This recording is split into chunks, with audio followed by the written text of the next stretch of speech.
Hello, I'm Hector Elizondo, Emmy Award-winning actor, and I want to talk to you about getting older. My body hurts, my joints ache, and sometimes I forget. I forget that doing all your own scenes for a movie isn't always the best decision. Especially when you're galloping side-saddle down a countryside road on a horse named Archibello, who seems to have only one speed, high. And pulling on his reins only seems to encourage him to go even faster. So, of course, my body hurts and my joints ache, but it's not because of my age. It's because I'm living my life. Oh, Archibello! Don't let life pass you by. Take care of your brain health. It may just help you stay on top of your game. As soon as this scene wraps, I'm going to kiss the ground, thank Archibello for his outstanding performance, feed him a carrot, and visit brainhealth.gov. Find out how you can make the most of your brain as you age at brainhealth.gov. Every day, 70,000 puppies or kittens are born in the U.S. Cute, right?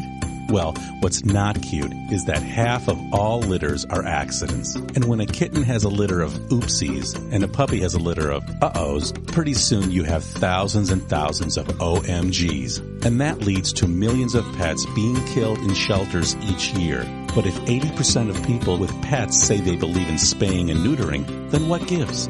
Turns out that those sweet little fuzzballs can get pregnant sooner than you think. A lot sooner. But here's the good news. You can stop the accident before it happens. You just have to remember one number, 4, as in 4 months. When you bring home Maggie or Ruby or Puddles or Clyde, get them fixed at 4 months old. It can be old enough to get pregnant, and it's definitely young enough to make a difference. Prevent more. Fix at month 4. Visit fixat4.com for more information. Brought to you by Best Friends Animal Society. It took me a long time to be able to say Chandler has cancer, because that is such a scary word. St. Jude takes care of absolutely everything. And knowing that we don't have to pay for all of the medical expenses, that's huge. St. Jude allowed me to focus on being a mom to Bryce. And sometimes I'm just in awe of the impact St. Jude has, not only on this community, but the world. St. Jude is uniquely positioned to advance the cures of pediatric cancer, I think better than any other institution in the world. The contributions make a big difference. Donors are important to us because you get the feeling that you have a team behind you. We have the resources and we have the focus. And so if St. Jude doesn't do it, who will? St. Jude Children's Research Hospital. Finding cures. Saving children. Learn more at stjude.org. There's a threat targeting America. One that's growing fast, but may still be hard to see. Lyme disease. Spread by tiny ticks, often smaller than the head of a pin. This dangerous disease is now more widespread than West Nile, tuberculosis, and HIV/AIDS combined. And if left untreated, it can lead to arthritis, facial paralysis, and even memory and concentration problems, often called brain fog.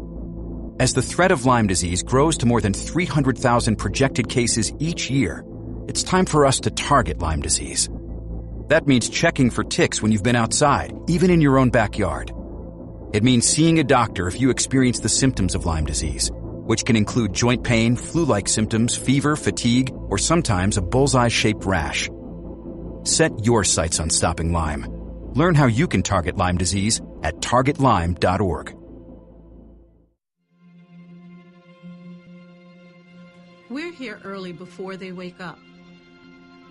We stay late. We stay informed. We invest in the latest technology.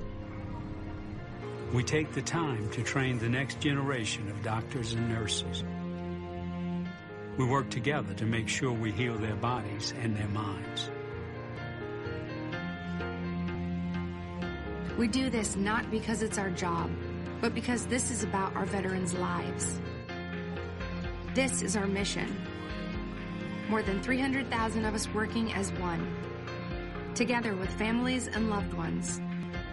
No matter where they live in this country, we'll be there. We all come together and stand together to serve our veterans. We stand strong, united. Stand with us in caring for our veterans. The Red Cross responds to nearly 66,000 disasters every year, most of them house fires. Red Cross President and CEO Gail McGovern says you need to develop an evacuation plan and practice it, especially with your children. It takes just 2 minutes for a home to be engulfed in flames. Practice those drills. We all think our kids know what to do. They don't. We need to teach them. We have started a large campaign where we're going into vulnerable communities and helping install smoke alarms. Already 92 lives were saved, and 4 of those lives were saved by a 5-year-old girl who remembered what we taught them during these fire drills, and she got her family out. We also have a slew of free apps that people can download onto their smartphones. It's what to do in every kind of disaster you can imagine, how to prepare and how to recover. To help support all the Red Cross does and to make a financial donation, go to redcross.org. That's redcross.org. The following program is closed captioned for the thinking impaired. Zinc Media. Feel the power of knowledge.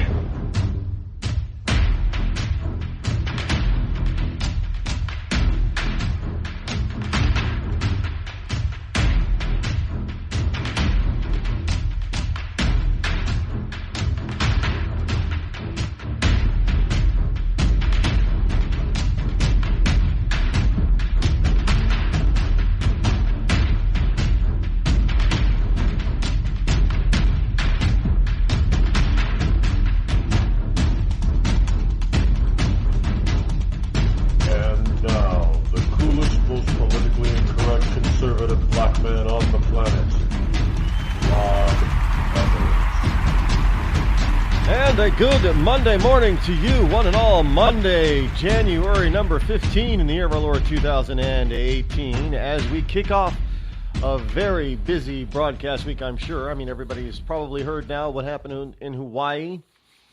Today is also Martin Luther King Jr. Day, Civil Rights Day in some states. Doesn't matter. It doesn't matter to me if you call it Martin Luther King Jr. Day, if you call it MLK Day, if you call it Civil Rights Day. It doesn't really matter. I'm one of those people that thinks that we don't need to... Whenever we limit this kind of stuff, we make a big brouhaha out of it and say, oh yeah, this is the day. This is the day that we celebrate. Well, we forget about it the rest of the year, all year long, except for one day. You're saying, well, and some people say, well, Rod, we celebrate the day of his birth. Well, that's great. That's his birthday. Doesn't necessarily need to be a national holiday. Now, stay with me on this. In a way, I am glad that we've changed it from George Washington's birthday and Lincoln's birthday to President's Day. Because we shouldn't be celebrating these. Well, sure, you can celebrate their birthdays. That's fine. They should not be national holidays. Because whenever we do that, we limit it to, well, let's just take, when you limit these things to one day or even a month, what do you get? You get people who sort of forget about it all year round. Or you say, oh, that belongs at this time of year, not that time of year. Well, just look at Black History Month, which is coming up. Why do we have only a month to celebrate Black history?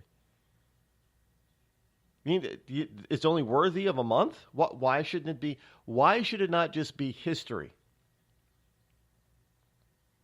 Do you have a White History Month or a Latino or Puerto Rican History Month? I don't think so. Not that I know of.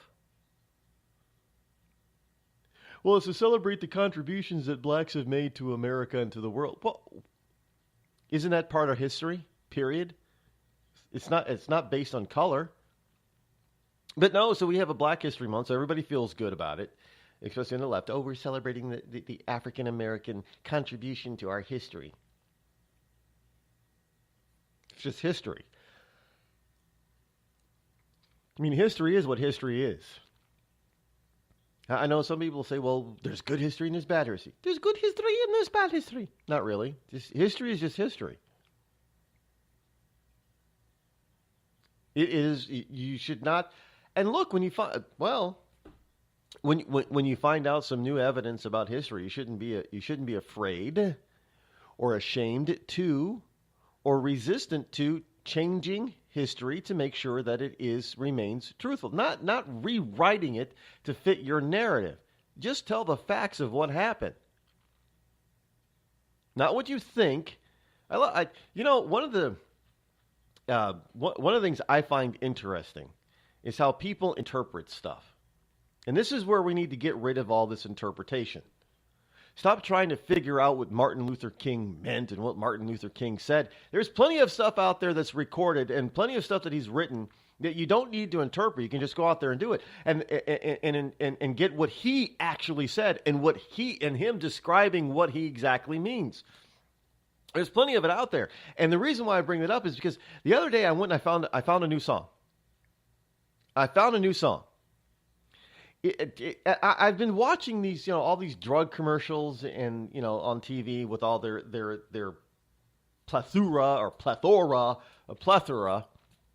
depending on how you want it, what country you're in and how you pronounce it, with a plethora of all these, these wonderful side effects. And some of these drugs, which you don't have a life-threatening disease, but some of the drugs, they're rare, but recorded side effects is death. Okay, so they have all this wonderful soft music in the background many times, or this this lighthearted comedic type of music in the background.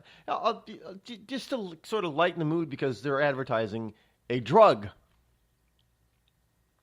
And one of the commercials that has always caught my attention, not because of the drug itself, but because of the music in the background on the Taltz commercials. So I went looking for it. And it's a real song that was released a few years ago, back in 2014. But I'm guessing just by where he's from and the sound of his speaking voice that he's British. And his name is, his stage name is Novo Amor. N-O-V-O Amor. Now, I guess in Portuguese that means first love or one love. Not Spanish, but Portuguese. I don't really claim to know any Portuguese whatsoever. I don't. But this artist, I don't even like using the word artist for musicians, but this musician is definitely not Portuguese.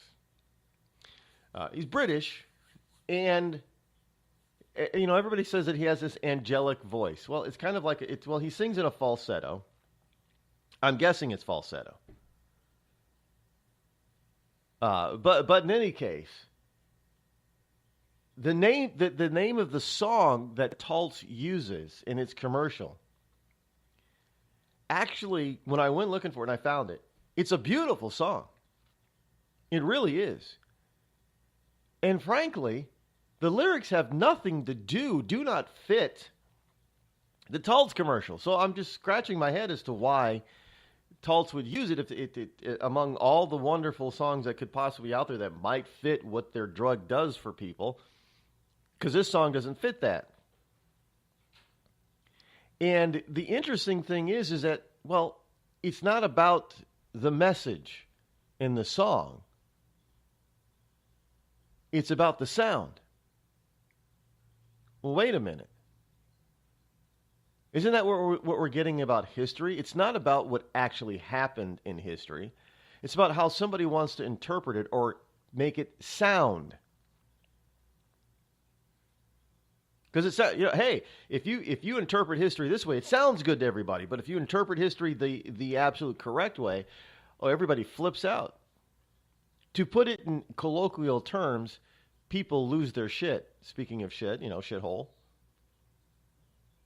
Well, if you don't believe, look what happens when we realize that Christopher Columbus did not actually discover America. People lost their shit. Did they not? Oh, you're trying to rewrite history. Well, no, we're not trying to rewrite history. We're just trying to tell you the facts that are already here.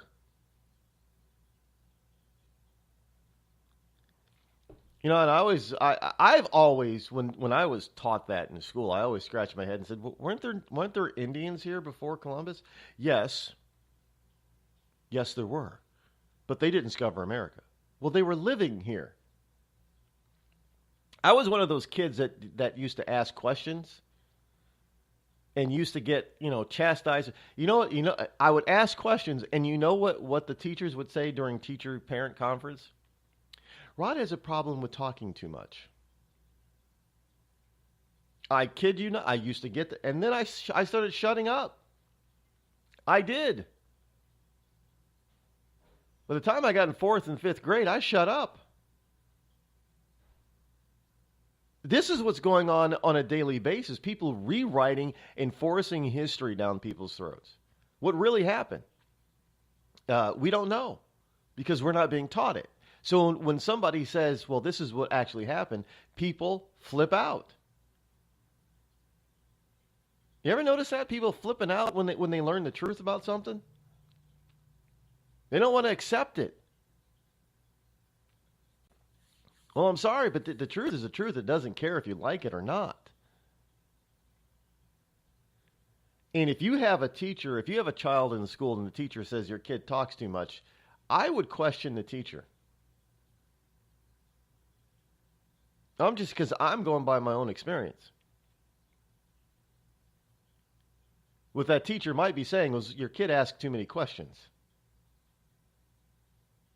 Not that he's talking to the kid next to him, his neighbor, Susie or Ralphie or what have you. By the way, speaking of names, got a story here in the Netherlands.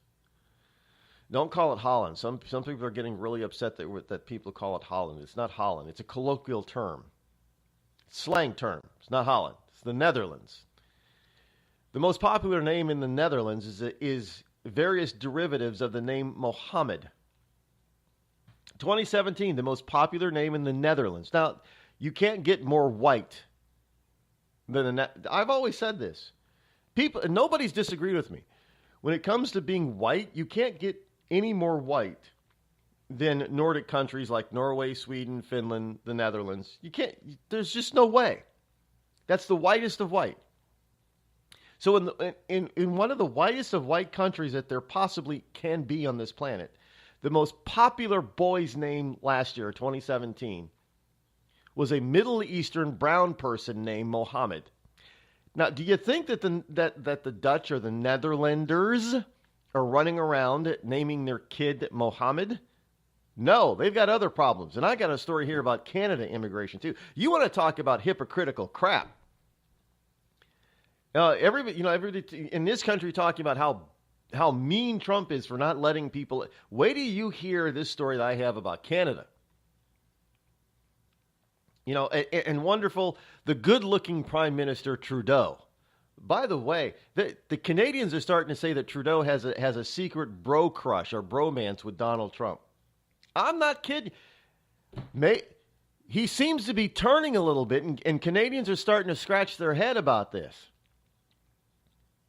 Are they saying Prime Minister? I saw one article over the weekend about Trudeau that says Trudeau grows up. I kid you, a Canadian article. Trudeau grows up. I about fell out my chair. Well, there's this rumor going around that he's starting to come around to being a little bit more conservative and abandoning some of his ultra-liberal views because of Donald Trump. Evidently, what they're saying is he idolizes Trump. I don't see it, but hey, I'm not a Canadian living up in Canada, so yes, I said Canada on purpose. So but there you have it. But this whole notion of just limiting what we're doing and limiting Martin Luther King's legacy, if you will. And it's not just Martin Luther King that kicked off and pushed forward so-called American civil rights. There were many people that came before him. Not too many people that came after him. I got to admit that. Not too many people came after him. Because he was the culmination of it.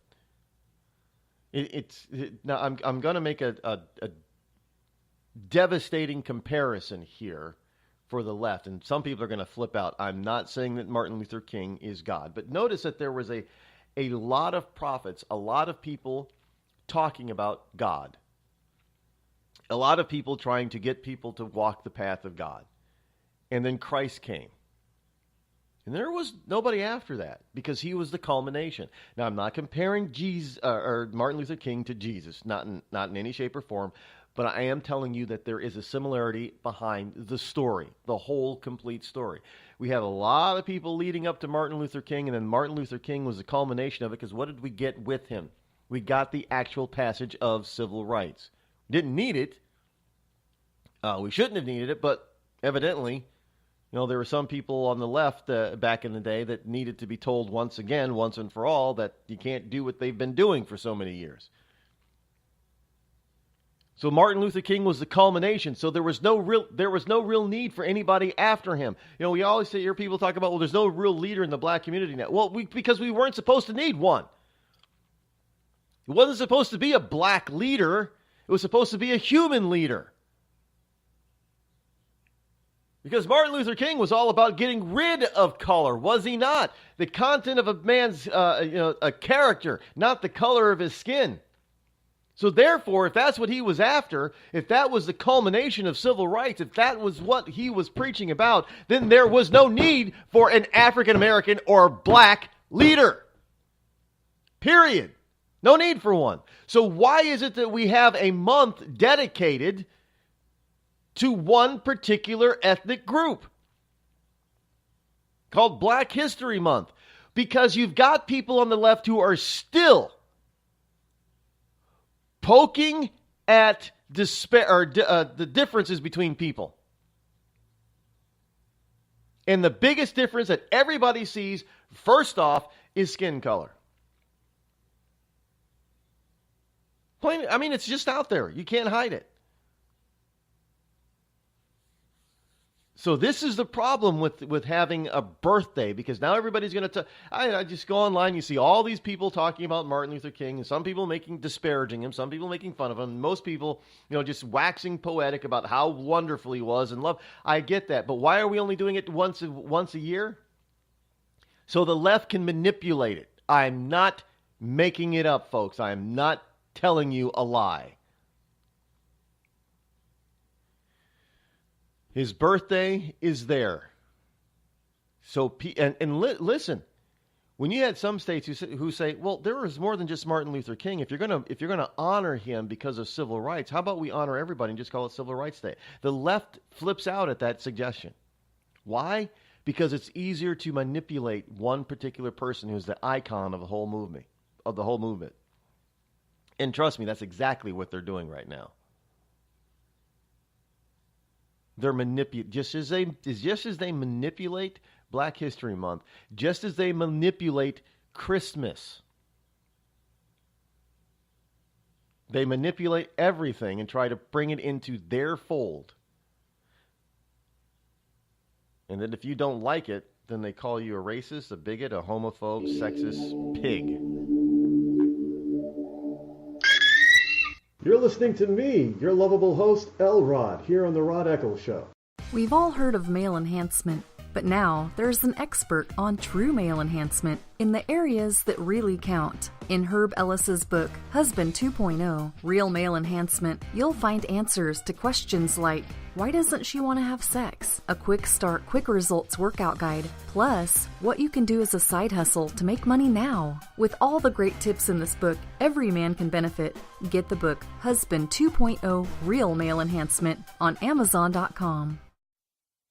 Tired of paying outrageous prices for Viagra? Well, we have great news for you. Now you can finally get Viagra at huge discounts. Healthy Man allows you to save up to $500 on Viagra. Why pay U.S. pharmacy prices of $15 per pill or more when you can get Viagra for less than $3 a pill? Call today and get 40 Viagra pills for only $99. This can cost as much as $600 at your local pharmacy. You can't afford not to call us. If you want Viagra at the lowest prices, never pay $15 $15 a pill pharmacy prices again. Get Viagra for less than $3 a pill. Call 800-595-2614 today and save up to $500 and get 40 pills for just $99. Healthy Man is fast, easy, and affordable. Operators are waiting at 595-2614 to take your call now. Call 800-595-2614. That's 800-595-2614. Again, 800-595-2614. It started with a knock, but it wouldn't end there. What happens in the story next, many wouldn't understand, and most wouldn't believe. 5 + 2 = Perfection by Samuel Rosette Jr. is a must-read. The scriptures within are reminders of the ancient past, and yet intriguingly infuses with texts which stand on the edge of the stage of relevancy. Available online at Westbow Press, Amazon, Books A Million, Barnes & Noble, and SamuelRosetteJr.com.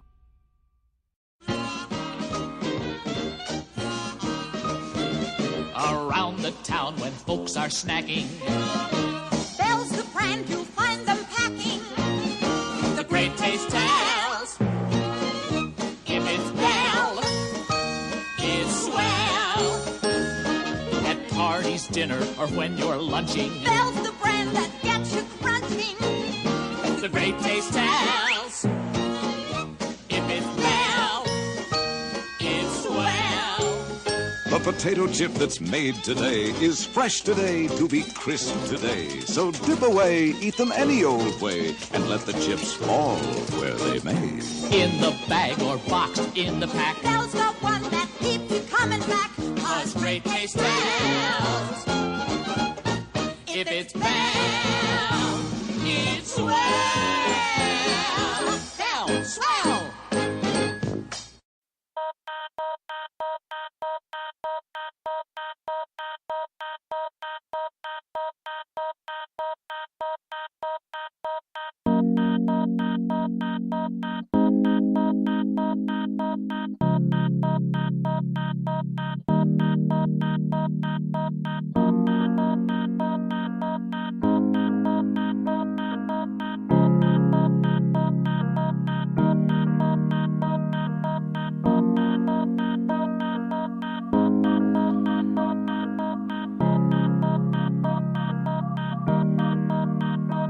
Remember, you can't let people, just sort of, they can't speculate stuff and call it fact. One of the things that they're speculating on the left is, anybody hear what Nancy Pelosi said? She's speculating that, I don't know where she's basing this on, but evidently she's speculating that in the House come 2018, the Democrats are going to flip some 40 seats. I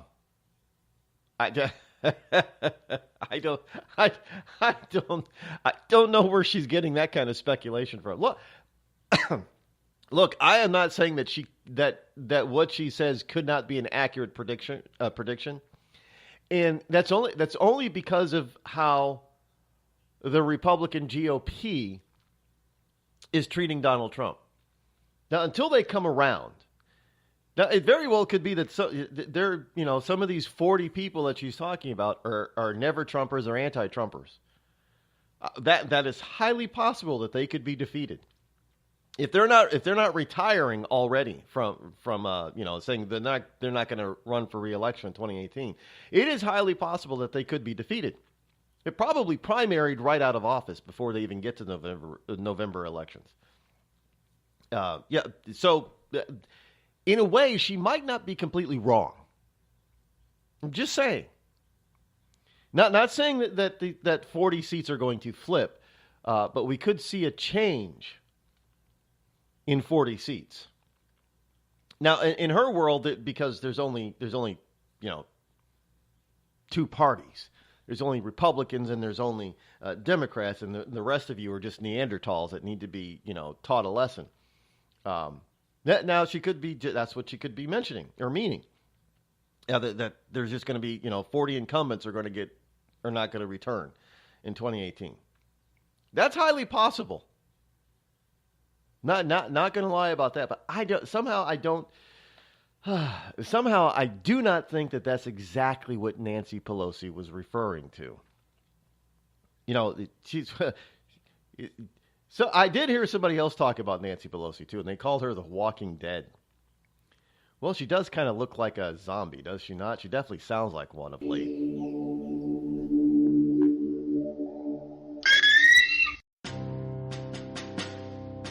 On the battlefield, there's a saying America's military men and women live by.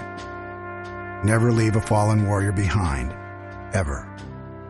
Off the battlefield, Wounded Warrior Project operates with the same goal. We leave no warrior behind. Wounded Warrior Project is a non-profit organization created to help our men and women returning home with the scars of war. Whether those scars are physical or mental, we're here to make sure that they heal. And whether it's helping those with post-traumatic stress disorder live a normal life again, or giving much-needed support to injured warriors in veterans' hospitals. Because no one deserves our help more than the men and women who risk their lives to keep us safe. Wounded Warrior Project. We never leave a fallen warrior behind. Ever. Learn more about what we do at woundedwarriorproject.org. Think fast. In the short time it takes to listen to this message, a small flame can turn into a big fire. Several minutes more, and thick, poisonous smoke may have filled your lungs and reduced your ability to respond. Give it 5, and your entire home may be filled with flames. Keep breathing. We've got you. Don't let your world go up in smoke. Have working smoke alarms and practice an escape plan for you and your loved ones. Learn more at usfa.fema.gov, because fire is everyone's fight.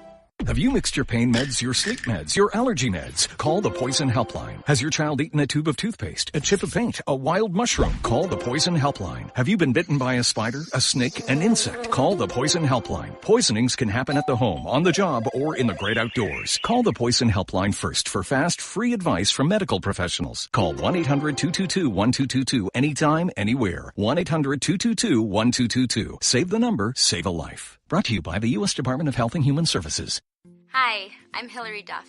As a mom, I'm proud to support the March of Dimes in helping more women have full-term pregnancies and healthy babies. That's why I walk in March for Babies. The money we raise funds research and local programs that help babies overcome the challenges of premature birth and birth defects. Sign up today at marchforbabies.org. Together, we can help make healthier babies possible for thousands of families. It's pretty amazing when you consider that 7 years ago, we didn't have the treatments we have now. We cure 80% of children with cancer. Go back 50 years, we were curing 20 to 30%. This is the miracle story of modern medicine. We understand what makes this cancer tick. And of course, without donors from around the world, this just couldn't happen. There's one thing we're focused on, and that's beating this thing. St. Jude Children's Research Hospital. Finding cures, saving children. Learn more at stjude.org. It's Thursday night, and you're grabbing drinks with some friends. Started off with a pitcher for the table, which quickly becomes 2. There's pool. And there's the photo booth. All right, everybody squeeze in. Say cheese! Followed naturally by an order of wings. And another. Can we get some extra ranch sauce? Then there's the ceremonial nightcap. So what are we doing this weekend? And lastly, it's back to the car, which, if you're buzzed,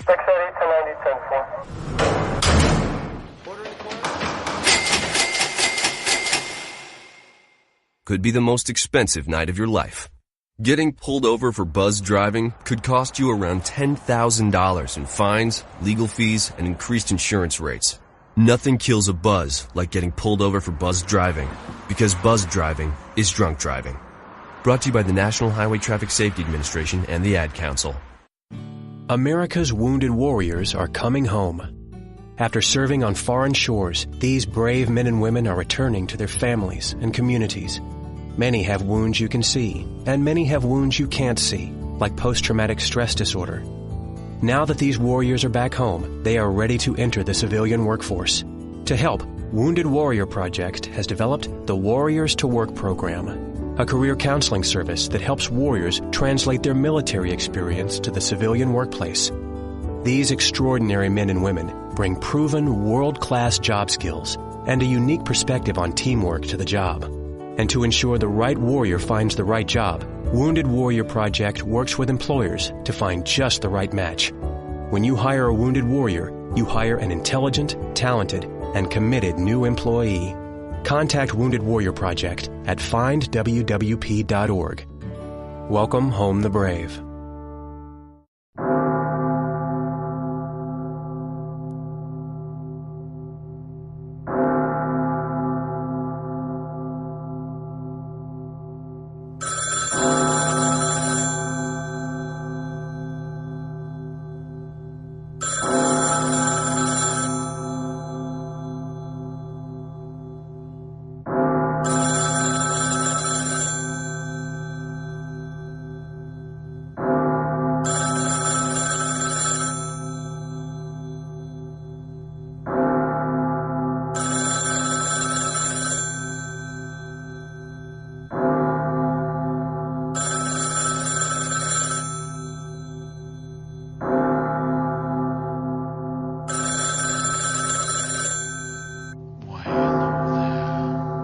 Listening to me, your lovable host, Rod, here on the Rod Eccles Show.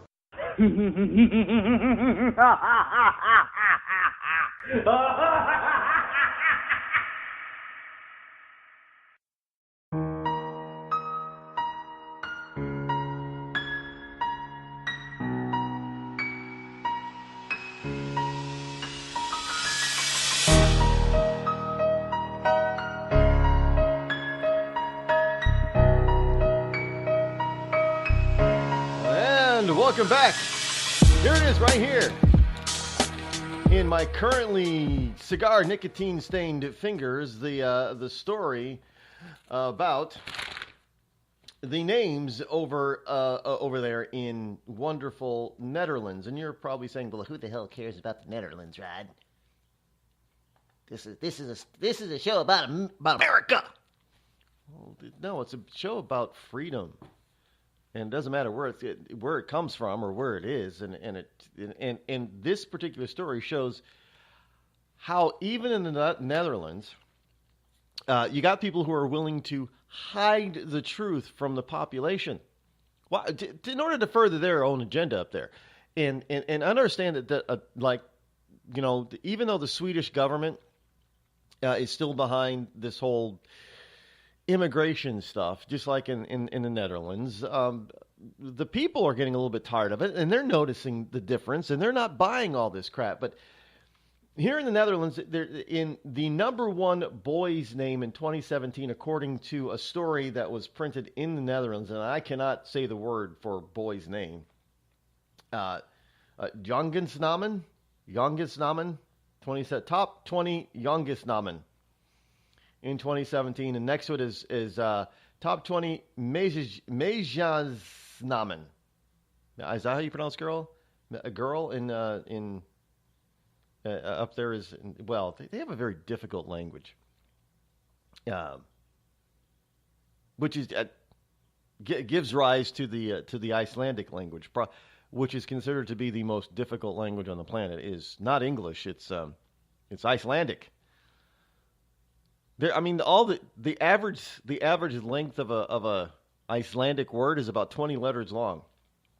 I'm not. Have you ever paid attention to Icelandic? I'm not kidding. Well, the problem is that they do it much like European language. A lot of European languages have what is called the masculine and the feminine. Now, the English language is pretty much devoid of such rules. And I learned about the masculine and the feminine in language when trying to learn French. And there were certain words, when it came to, descriptors that were construed to be feminine, and some were construed to be masculine. And how they fit together, which, no wonder the French are considered to be, so over-sexed or what have you, because everything has to do with sex, including just about every freaking word that they use. But when it comes to certain languages like Dutch or Nederlandic and Icelandic, they have a tendency to not only have a masculine and feminine, but they have a tendency to combine words into one word. But those combined words are also masculine combined words and feminine combined words, which is this Johagensen Namen is one word, but it means boy's name. And the Mayez Namen is one word, but it's girl. So you would walk around the street, you wouldn't, how we would say, what's your name? Your name is? No. You have to, if you're looking, this is where I'm sure they probably have a transgender version of this name. What's your name too? As if you're walking around, hey, you see a boy, you ask the boy, Jagensnamen, what's your name? That's what they're saying, but basically they're literally translating. They're saying, what's your boy's name? So, I mean, that's the difference. Which really this is how translating stuff can often be tricky, especially with certain kinds of languages that really are deep involved. Are they going to start adding transgender words in European languages like French? Well, we have the masculine and the feminine. What if you're neither? What if you're both? What if you're... think about this for a second. In this country, everybody's flipping out because, we've got... Even Vermont wants to add another designated sex on your driver's license. So it's not just going to be male or female that you can choose from. There's probably going to be something else. I guess, I don't know. Gender fluid, trans, I don't know. But if we have languages that are specific in the masculine and the feminine, wouldn't those languages be considered to be, homophobic or sexist? I don't see anybody, calling for a complete and utter change of certain languages. That's how they're built. That's exactly what their meanings are. But in any case, so the Jongesnamen for 2017 in the Netherlands is printed as being, and is reported as being Noah.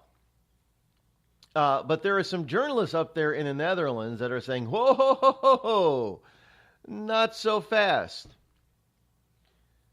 Mohammed and its derivatives or alternative spellings is actually the number one name, boy's name in the Netherlands. And he went and did some research in order to come up with this. He actually went and counted the various ways of spelling Mohammed, and there's a few of them, but they're all pronounced the same and they all mean the same. They're just spelled slightly differently, changing a letter here or there. And he found that nearly 700 boys in the Netherlands were born last year, were given the name Mohammed.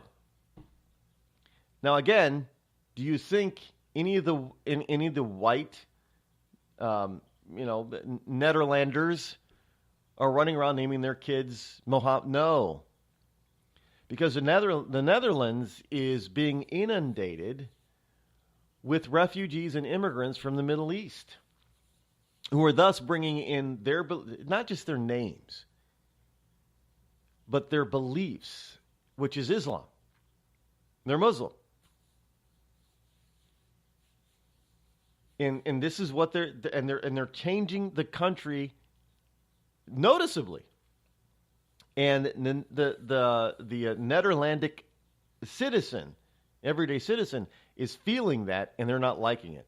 So what they did in this is they eliminated all the foreign possibilities of names and just said, well, here is and by the way, if you want to know what a baby name is in the Netherlands, it's kindernamen. Get one word, not two, one.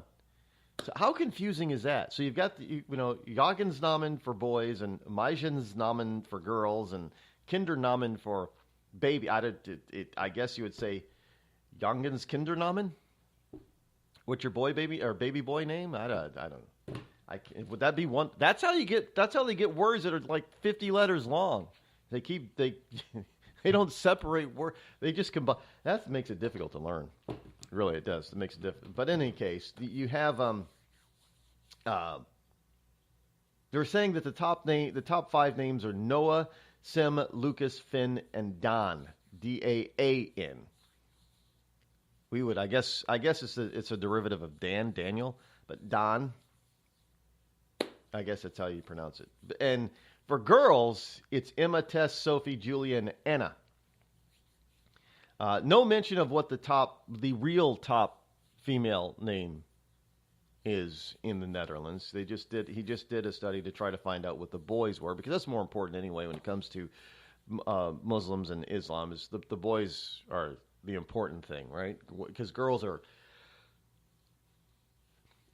Islam are worthless.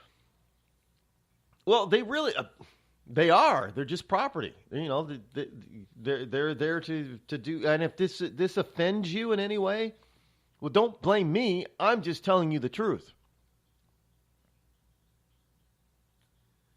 They don't particularly care about women in the way that the West cares and reveres women. And they haven't. If you learn anything about the Prophet Muhammad, they haven't since day one. This is not something new. This is inbred in their religion and in their culture itself about how women are treated.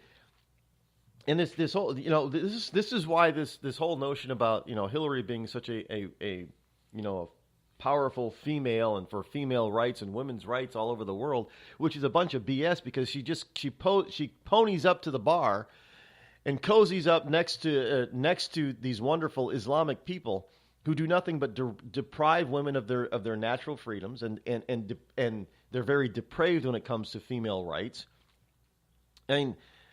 Look, they just got permission in Saudi Arabia to be able to drive. Hey, now Saudi Arabia is going to be joining the West, and when we say, oh, damn female drivers, isn't that what we say here in the U.S.? We blame everything on women drivers.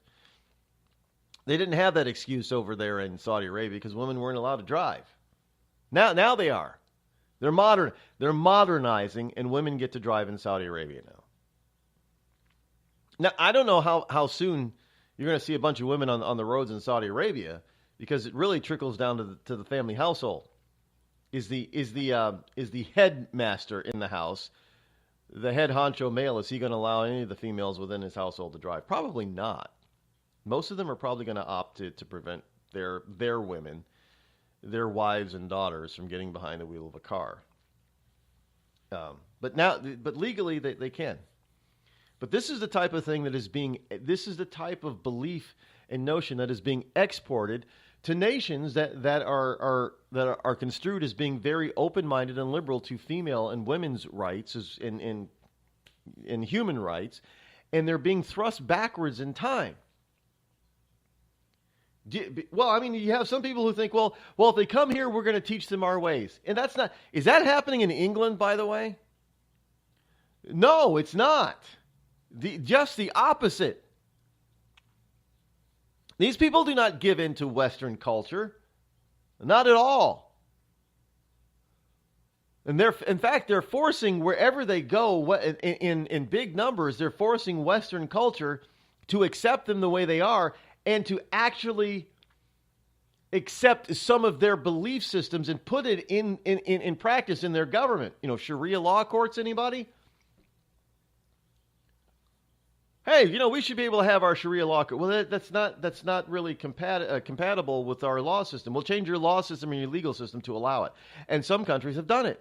They've given look at France. You've got whole towns in some places where the French police just don't even really go. They've let it go to Sharia law. Say, okay, unless it's some sort of national security issue, we're not going to bother you. So, are the French forcing people from the Middle East who are coming to their country to live into believing more like the French people? No, they're forcing the French to believe more like them within the French countryside. This is ridiculous. You're not going to change these people. Not at all. But they will change you, because you're going to let them. Just think about that for a second. I'm guessing at some point they're probably going to, some white families are going to name their white, blonde, blue-eyed kid baby Mohammed, but it doesn't seem to be happening yet. I'm just saying, typically this is just really asinine and crazy, but what are you going to do? What are you going to do?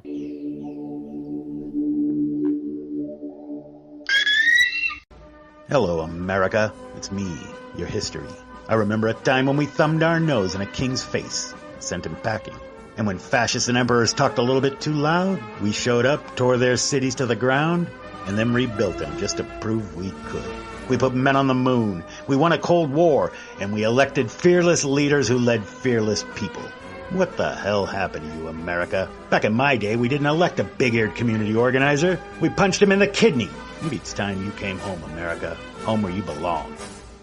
We've all heard of male enhancement, but now there's an expert on true male enhancement in the areas that really count. In Herb Ellis's book, Husband 2.0, Real Male Enhancement, you'll find answers to questions like, why doesn't she want to have sex? A quick start, quick results workout guide, plus what you can do as a side hustle to make money now. With all the great tips in this book, every man can benefit.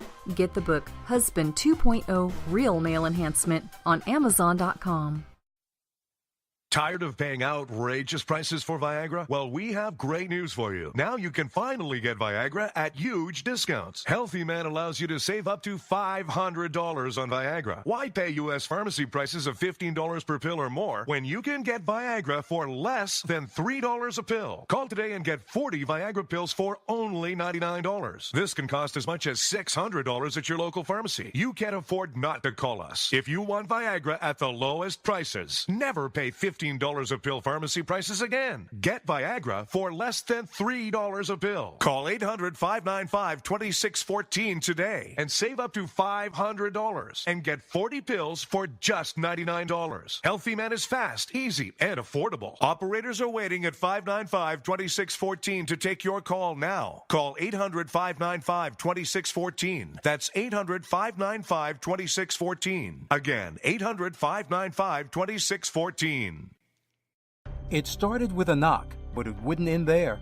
What happens in the story next, many wouldn't understand, and most wouldn't believe. 5 + 2 = Perfection by Samuel Rosette Jr. is a must-read. The scriptures within are reminders of the ancient past, and yet intriguingly infuses with texts which stand on the edge of the stage of relevancy. Available online at Westbow Press, Amazon, Books A Million, Barnes & Noble, and SamuelRosetteJr.com. This is Free America broadcasting on the Rod Eccles Show with a message to all patriots trapped behind the lines in California, New York, Boston, and Chicago. Don't give up, true lovers of America. Even as we speak, moves are being made to drive the invaders back to the land from which they came. Defeat the would-be dictators and lift the chains of tyranny from around your neck. Stay strong. Stay brave. You're not forgotten, and you're not alone. Until next time, patriots, this is Free America signing out.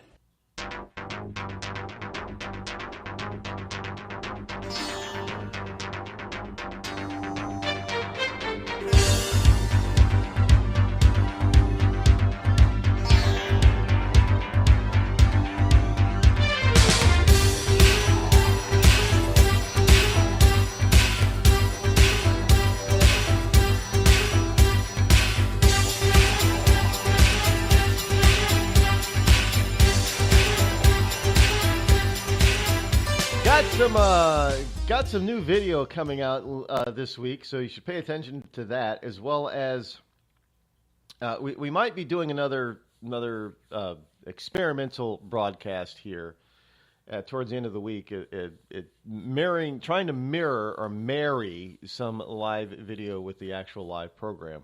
Now, I at this point in time, I don't know if I'm going to actually do it as a Periscope. Yeah, I've got a Periscope account now. I don't know if I'm going to do it as a Periscope account or as a Facebook Live account or maybe even a YouTube Live. But we'll see. And there's even the possibility of it. Gab has got live video now. Gab.ai. So it might be Gab. that we do it. I haven't figured it out yet. I don't know how we can get it all. I think there's probably some software out there that I could probably get my hands on that would broadcast it to multiple accounts at once. Well, we'll just have to see. But we're gonna do a little bit of live broadcasting later in the week. As far as and we got something. We're in the putting the final touches on a new video.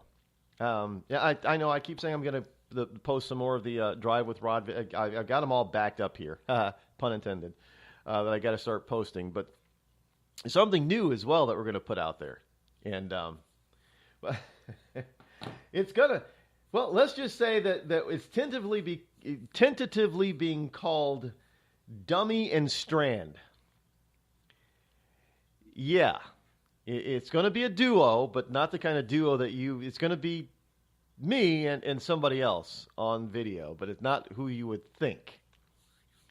And it is a take on Diamond and Silk.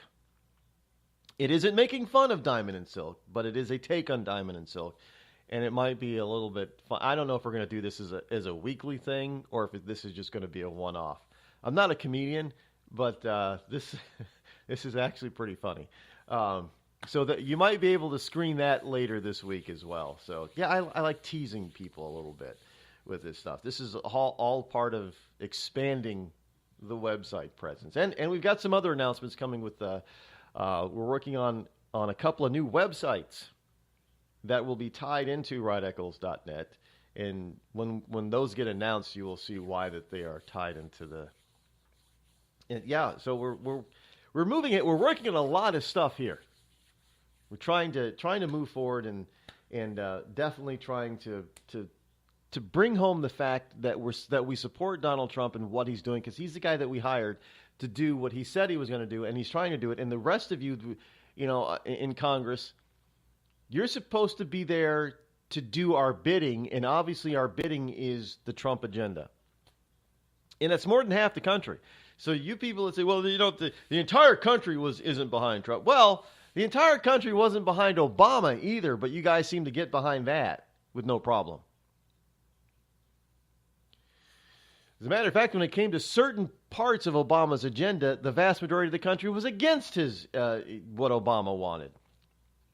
Obamacare, for instance. But no. You guys went ahead and did what the hell you wanted to do. So how about now you do what we want you to do for a change? Wouldn't that be novel? To have congressional leaders do what we want them to do. Yeah, that would be novel. Switching subjects a little bit here. This whole thing about the Hawaiian missile alert. Well, according to the New York Post, the worker who accidentally sent out the missile alert has been reassigned, not fired, not demoted, just reassigned. The Hawaii public employee who plunged the state into chaos by accidentally sending out an incoming missile alert on Saturday has been reassigned. Now, according to numerous reports, he pressed the wrong button.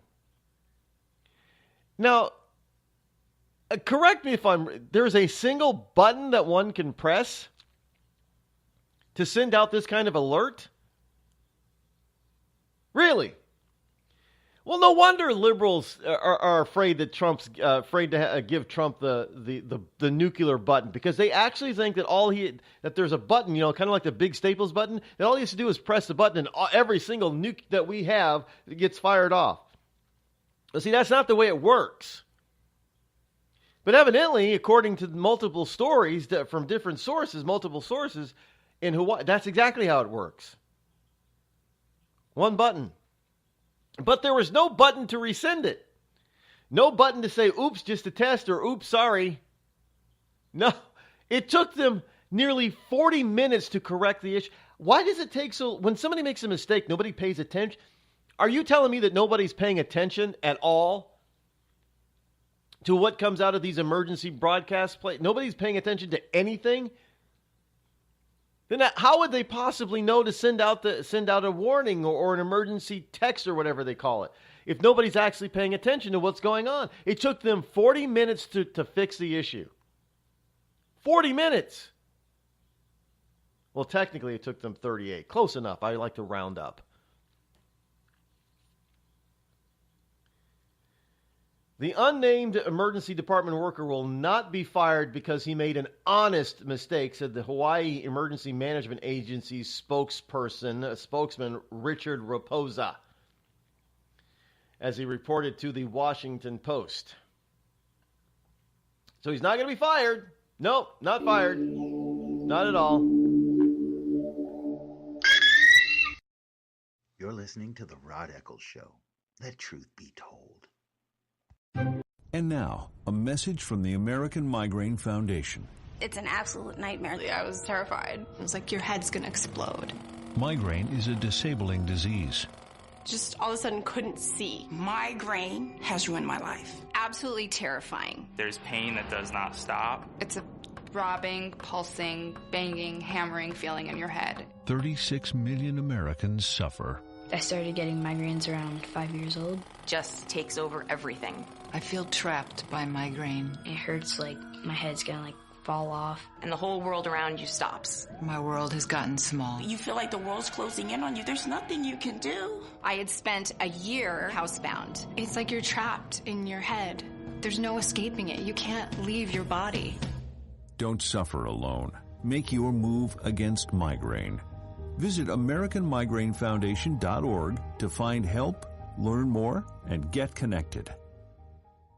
The Red Cross responds to nearly 66,000 disasters every year, most of them house fires. Red Cross President and CEO Gail McGovern says you need to develop an evacuation plan and practice it, especially with your children. It takes just 2 minutes for a home to be engulfed in flames. Practice those drills. We all think our kids know what to do. They don't. We need to teach them. We have started a large campaign where we're going into vulnerable communities and helping install smoke alarms. Already 92 lives were saved, and 4 of those lives were saved by a 5-year-old girl who remembered what we taught them during these fire drills, and she got her family out. We also have a slew of free apps that people can download onto their smartphones. It's what to do in every kind of disaster you can imagine, how to prepare and how to recover. To help support all the Red Cross does and to make a financial donation, go to redcross.org. That's redcross.org.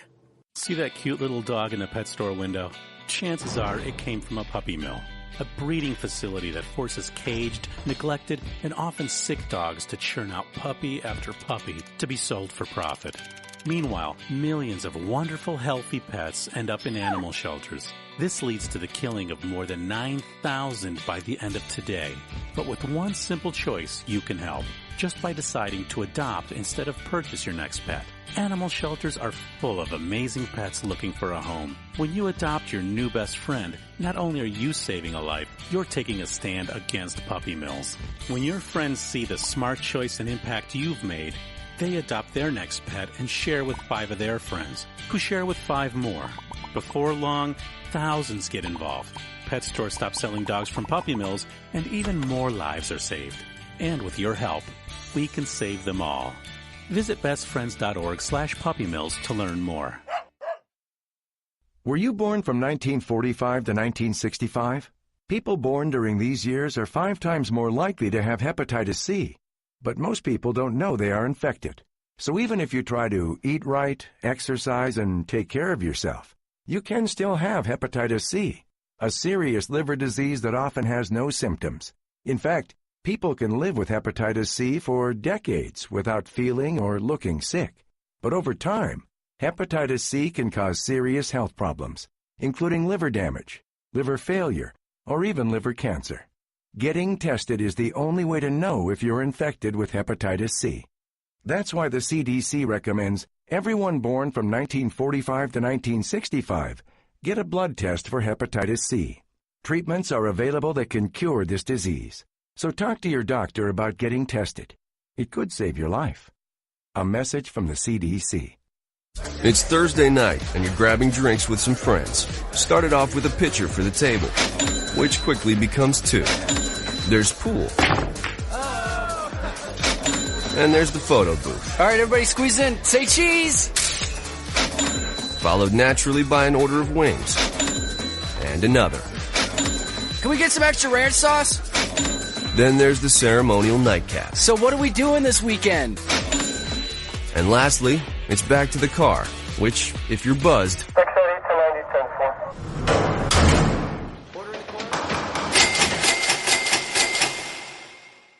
could be the most expensive night of your life. Getting pulled over for buzz driving could cost you around $10,000 in fines, legal fees, and increased insurance rates. Nothing kills a buzz like getting pulled over for buzz driving, because buzz driving is drunk driving. Brought to you by the National Highway Traffic Safety Administration and the Ad Council. Battles aren't won solely on the field. That's a common misconception. Battles are won within, over enemies of fear, enemies of doubt. In that place where promises are kept. Promises to oneself. This is a physical training event. Promises to one's community. Helping people move debris out of their house. Promises to one's country. In the heart of every Marine, you'll find a promise. A promise forever kept. A promise of battles won.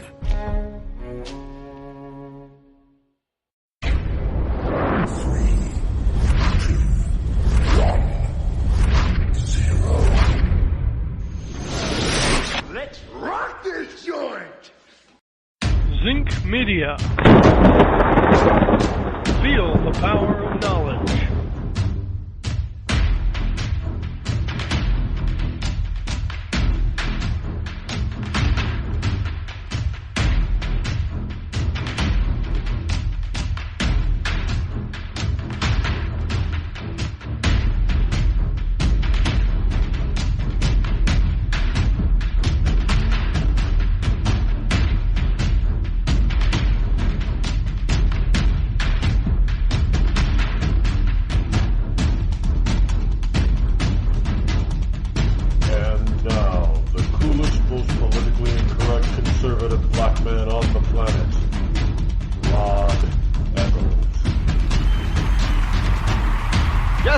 As we come back to continue the program, fastest 3 hours here on Internet Talk Radio.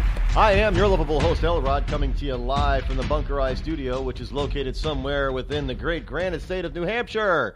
Yes, indeed. Here it is, Monday, January number 15 in the year of our Lord 2018. Welcome aboard to all of you liberty lovers and ecclesiastites. I know we have a Trump train out there. But this is a we got to figure out something better than a train. Trains are like juggernauts, but they can be derailed. And as we've learned, up there in Washington State with the Amtrak fast train there, they can be derailed pretty easily. There are videos. Did you know that there are manuals on how to sabotage rail? And now all of a sudden, since that happened, the speculation that happened to the train up there in Washington State, you've got a number of countries like France and Spain that have the fast moving train systems that are worried about their open track system. Well, you can't actually police an entire track, a railroad. And I mean, it's just vast. It's like, patrolling every single mile of roadway. It's just too much of it. It's not possible. Not with current technology. No, trust me, they are developing technology to oversee and overlook everything we could possibly do. But there are. I'm not going to tell you how to do it. But there are online manuals that came to light. Online terrorist manuals on terrorist-backed sites that tell you how to derail a train. And it doesn't take much, evidently. Now, personally, myself, I never even would have thought of it until well, I'm not the one bringing it up. This stuff was brought up back when this train derailed, a few weeks ago. And the question was, should we allow people to communicate online with this kind of stuff? Should we shut them down? This also came on the heels of the now famous Twitter purge, which is continuing as we speak.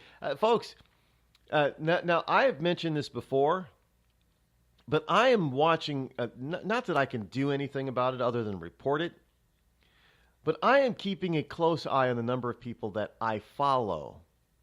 Now, I'm not talking about people who follow me. Although if you're not following me, you should. But I keep a close tab on the people I follow. And the interesting thing is that sure, the people that follow you, if you have a number of people that follow you, it's pretty dynamic. I mean, it goes up and down constantly, right? I mean, I know my followership does. It's constantly, going up and down, people follow me. Some people realize once they start getting my tweets, they realize who I am, what I'm all about, and they're not about that at all, so they unfollow. Or you get people that realize through a retweet or something, they say, hey, this guy sounds cool, I'm going to follow him, and they follow. And so I noticed my numbers they're on an upward curve, but it goes up and down. If you look at every hour, every day, it's up and down, up. But it's a positive trajectory upward. In fact, there are more people following me today than at this time last year in 2017. So that's a good thing. Now, on the other hand, me following somebody is a different story. It's not that dynamic because I have full control over who I follow, obviously, just like you do. And I know who I unfollow and why I unfollow.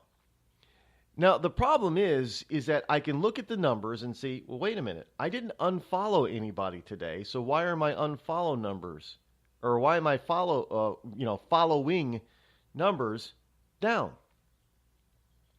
Well, I started to look into it a little bit more and found out that the people that are dropping off, who I'm following, who I wanted to get tweets from, well, they've been either put in Twitter jail or they've been eliminated from Twitter, purged off of Twitter altogether.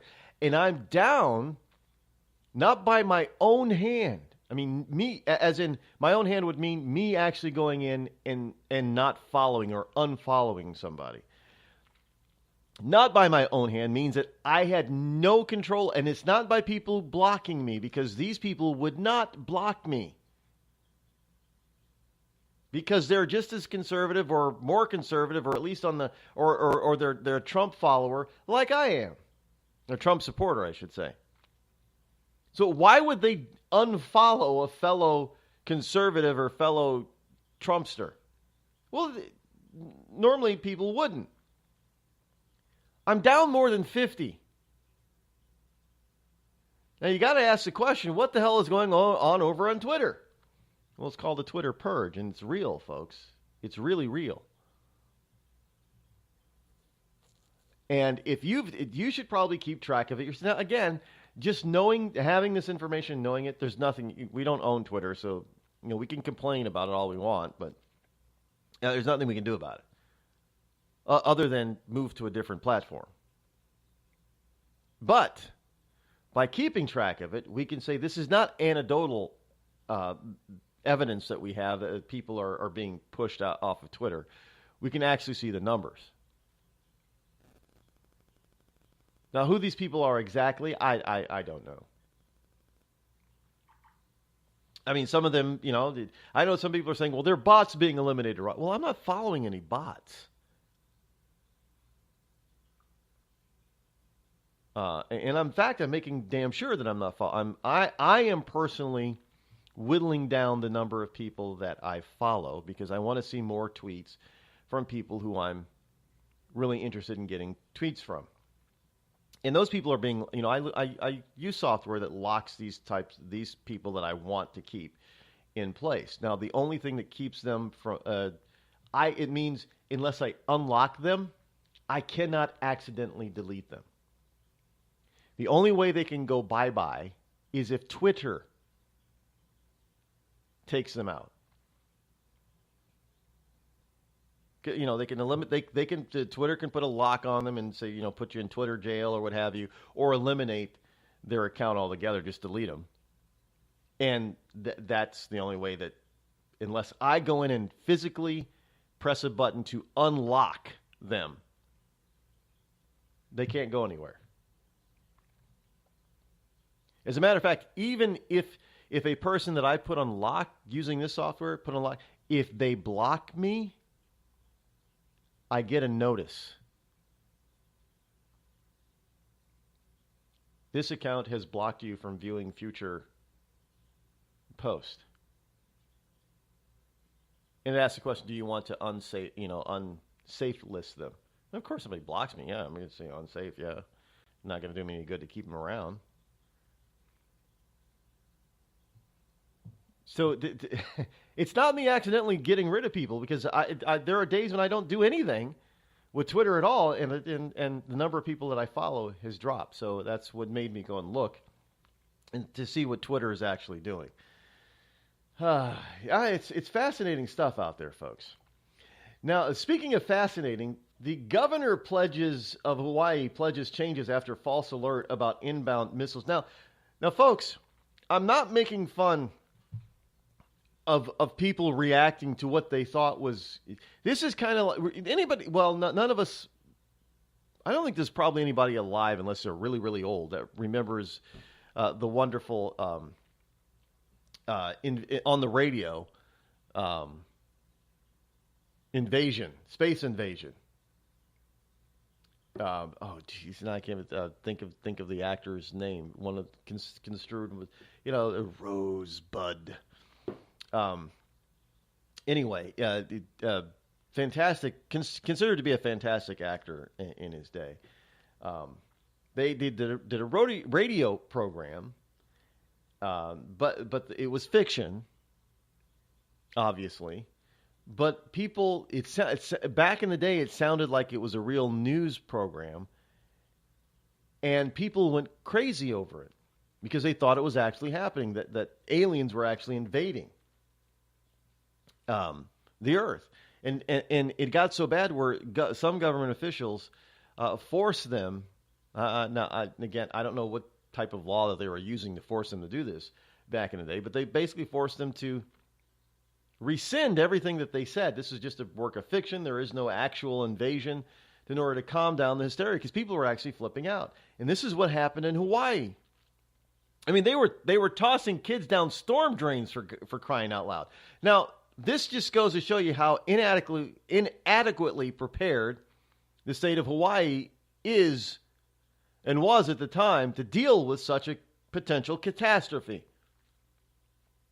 They had no. This is because this is a wonderful liberal run state. They had a button. They had a button that could be accidentally pushed that automatically tells the entire state that there's an incoming ballistic missile. They didn't have a button to cancel it. They didn't have a button to prevent the other button from being used accidentally. They didn't have a button to tell people what to do, where to go, and how to do it. No. It was a panic button.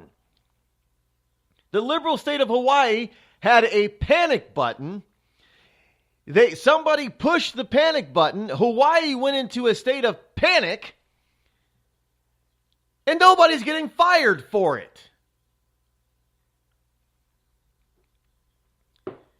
And I don't see that, we're going to add another button.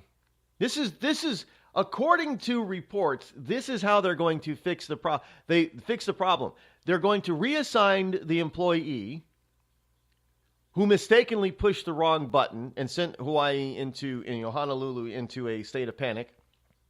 So they're going to reassign him to a different government job. He's not going to get fired. They're going to place another button that they can press that will automatically send a renunciation of the previous button. So in other words, somebody else could accidentally press a button and says, an incoming ballistic missile, but right next to it is going to be a button. Oops, sorry, psych, just kidding. So there's going to be a psych button. Psych. That is the way they're going to fix this. There's no mention of them fixing the problem of preparedness. I know we used to have those, those back in the 50s and the early 60s, the duck and cover and the nuclear shelter, bomb shelter buildings were and symbols were placed all over communities and cities across the country, and they had these programs on commercials on TV, duck and cover, run, duck and cover, kind of stupid. A nuclear blast, you can cover your head with your hands all you want. It's not going to do anything. We used to have those stupid drills in when I was in elementary school. The duck and cover drill. You had one drill. This is where I don't feel sorry for people that have to experience this. Try being a kid every single year up until the year up until 6th grade. You go from kindergarten to 6th grade doing this every time you do a fire drill. Just like a fire drill. So you got one sound that's a fire drill sound.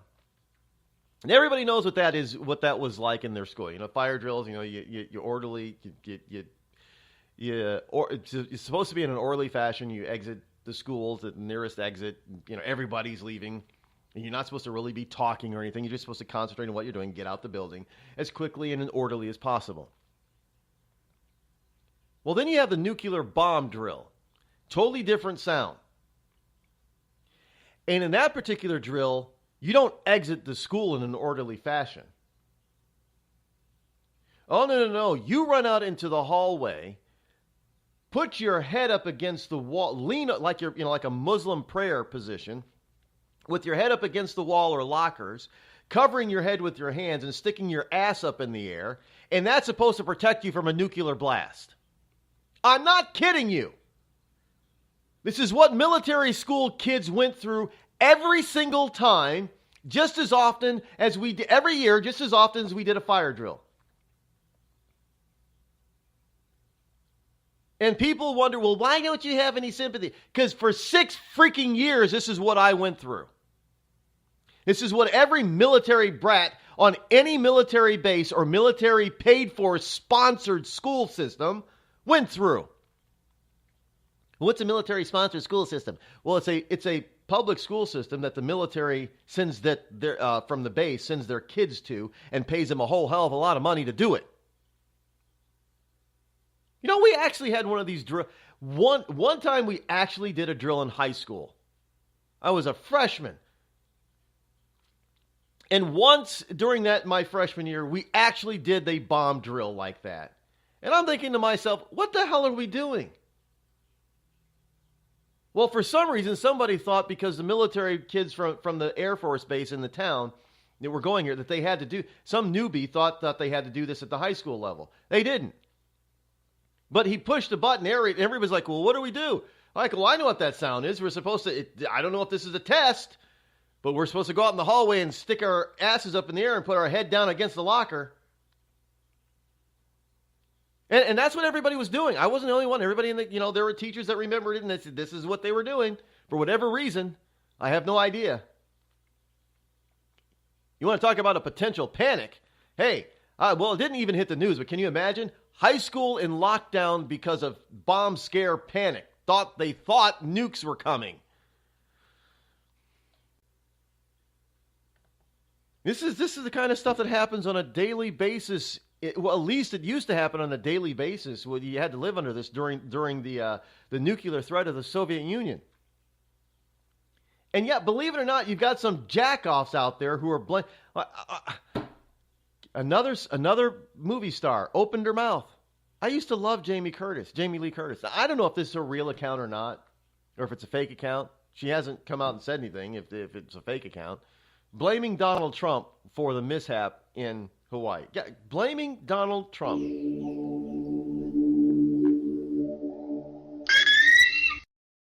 You're listening to the Rod Eccles Show, the coolest, most politically incorrect, conservative black man on the planet.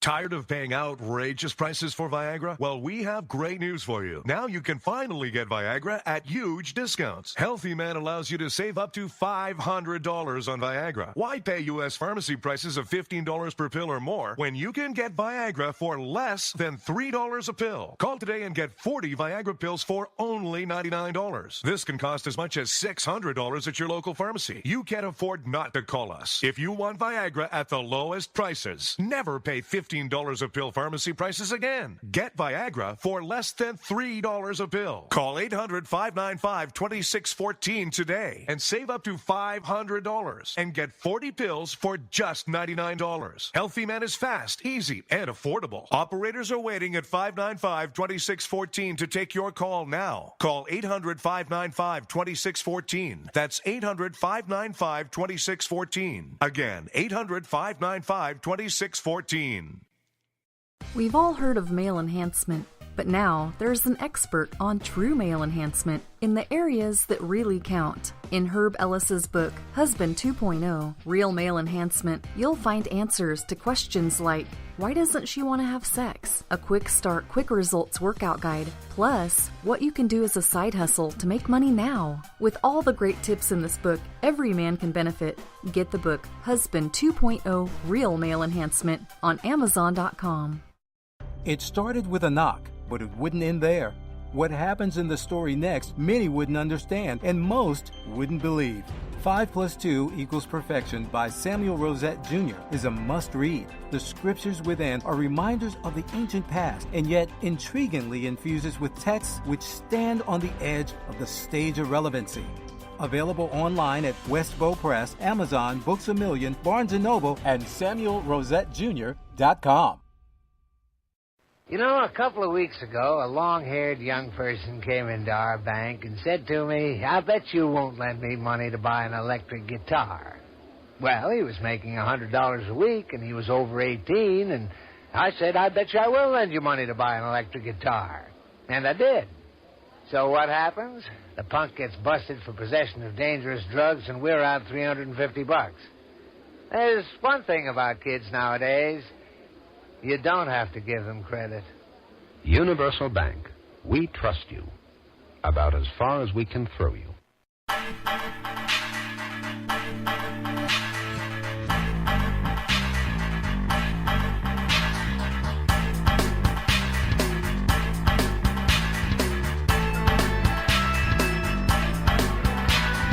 Now, let's be fair when it comes to the state of Hawaii. If there was a decent-sized nuclear intercontinental ballistic missile that headed their way, there isn't much that you can. I mean, we're talking an island here. There's no place for these people to go. A direct hit on the island is pretty much going to, short of sinking the island, that's pretty much the kind of devastation that's going to happen. It's not going to be minor. So there's no, even hiding your kid under in the sewers or in drains or what have you is not going to save them. It's going to be if a blast happens over the city of Honolulu, it's a major catastrophe. All of it's just going to be like Nagasaki or something back in, worse than that in World War II. Because these things tend to be a lot more, and if the rumors are true that he's that the Norks are experimenting or trying to actually, not just go nuclear, but have hydrogen bombs, which are more powerful than just plain old nukes. The entire island is gone. I'm just saying, if that's what was going to happen. So to be fair, there isn't a whole hell of a lot of preparation you can do if you've only got like 30 or 40 minutes before the strike. There's not much you can do. I don't even think you could get into a boat and in a fast boat and in 30 or 40 minutes time be far enough out to sea to avoid the damage.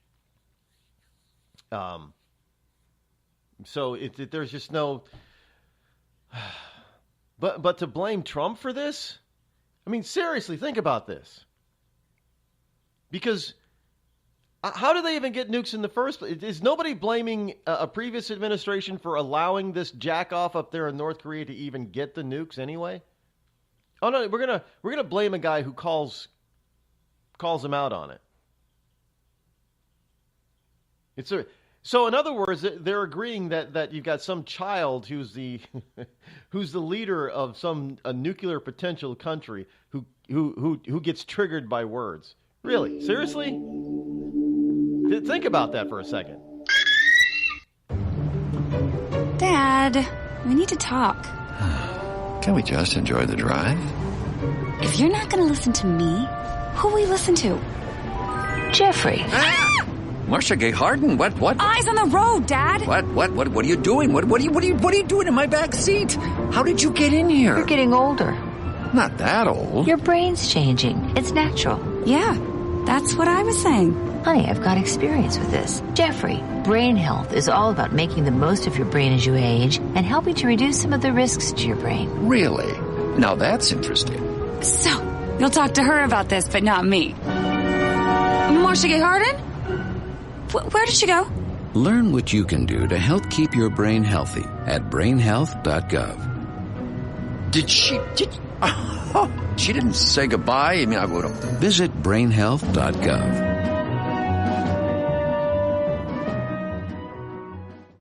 Every day, 70,000 puppies or kittens are born in the U.S. Cute, right? What's not cute is that half of all litters are accidents, which leads to millions killed in shelters each year. Turns out, those little cuties can get pregnant sooner than you think. But here's the good news. You can stop the accident before it happens. When you bring home a pet, get them fixed at 4 months old. Prevent more. Fix at month 4. Visit fixat4.com for more information. Brought to you by Best Friends Animal Society. There's a threat targeting America. One that's growing fast, but may still be hard to see. Lyme disease. Spread by tiny ticks, often smaller than the head of a pin.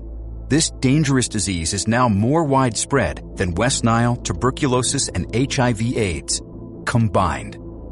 And if left untreated, it can lead to arthritis, facial paralysis, and even memory and concentration problems, often called brain fog.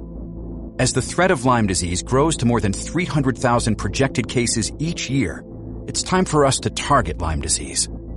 That means checking for ticks when you've been outside, even in your own backyard. It means seeing a doctor if you experience the symptoms of Lyme disease, which can include joint pain, flu-like symptoms, fever, fatigue, or sometimes a bullseye-shaped rash. Set your sights on stopping Lyme.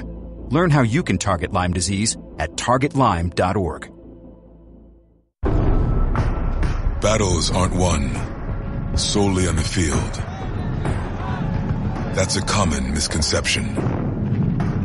Battles are won within, over enemies of fear, enemies of doubt.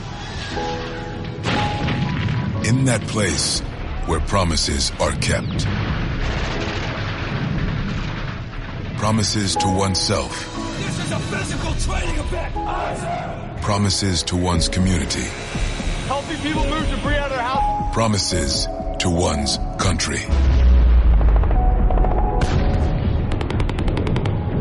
In the heart of every Marine, you'll find a promise. A promise forever kept. A promise of battles won.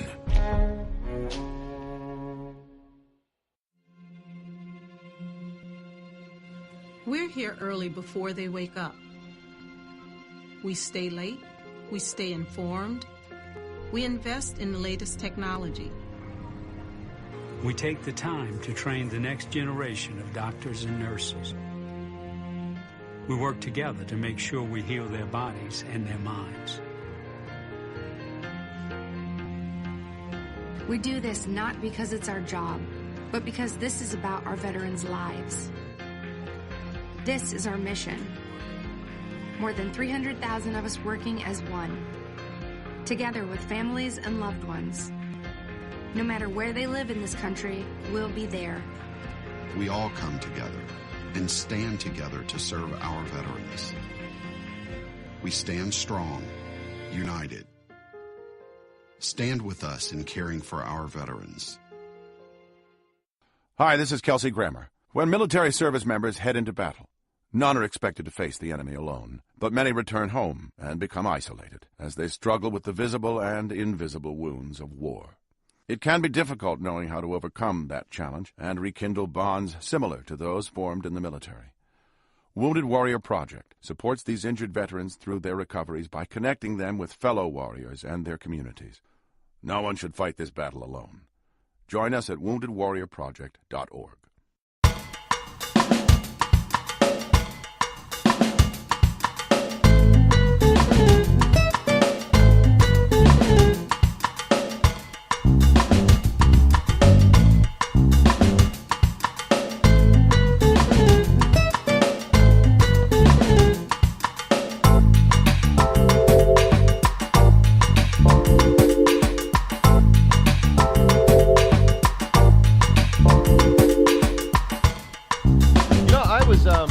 Speaking with somebody a couple of weeks ago, just before Christmas, actually, I was talking about how I wanted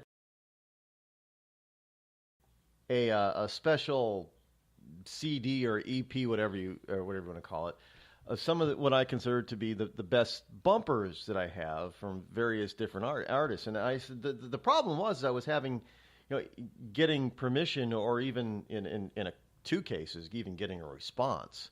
I mean, from somebody, now they send me this stuff, say, hey, you can use this, great. So, well, now I want to put it in a CD, an LP, or a type of thing, and can we get permission to do that? And can we, make a contract and that type of thing? And it's been a pain in the butt to try to get that accomplished. I don't know why, because they're being offered, money for a piece of the action for every sale. I was going to use it as well, maybe because of what I wanted to use it for. I wasn't going to pocket my profits. It was going to go to charity, veterans charity. That's what I thought we'd do. Maybe they don't want to be tied with that kind of thing. I don't know, but just. But then somebody said, they said, you know what? If you have permission to use it, and/or it's in the public light as being open domain or public domain or what have you, I'm like, well, okay, if they are, I don't know. I just have these people send me bumpers, and I have permission to use them. I don't take anybody's stuff without permission. There have been times when I thought I had permission, but then the artist says, well, no, I didn't. This person doesn't have the right to give permission. And I'm like, okay, then I won't use your stuff anymore unless you give me permission. And usually they give me the permission. But in any case, he says, well, since you already have permission to use it, why don't you just do a special program online and do a music program? Like be a DJ again, like I did back when I was at the roller skating rink all those years ago. Yeah, do that. Oh, I might do it. We may do it. So you guys can hear because some of the bumpers, I mean, they're full lengths. All of them most of them are full length songs. Some of them are made especially for the program, which I adore those. But some of the songs are really, really good. Some of them actually have lyrics to them, and you only hear the music part or the music interlude, or you only hear the instrumental part, because I've been sent both the instrumental and the vocal versions. They're really. So I probably should do something like that, so you guys can hear these wonderful artists out there that support, at least in theory, by donating their music, or giving me permission to play it. They at least in theory support conservative views and values. Now, not saying they support Trump, but because this program has been on the air since 2009, so way before Trump. And I've got a whole archive of stuff that is not even in the current bumper rotation. And actually, I should probably, I should probably just take all of the old stuff and new stuff and combine it and put it in one. Well, it would be literally over 100 songs. I'm not kidding. That's how many that I've gotten over the years since 2009.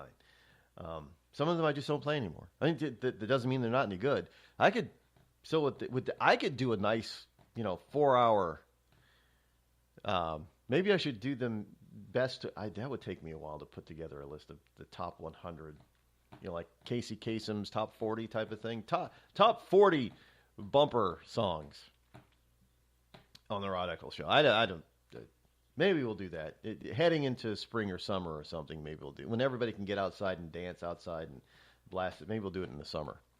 We'll call it fire pit something. I don't know. Play the music during your fire pit party. If you don't have a fire pit, you better get one.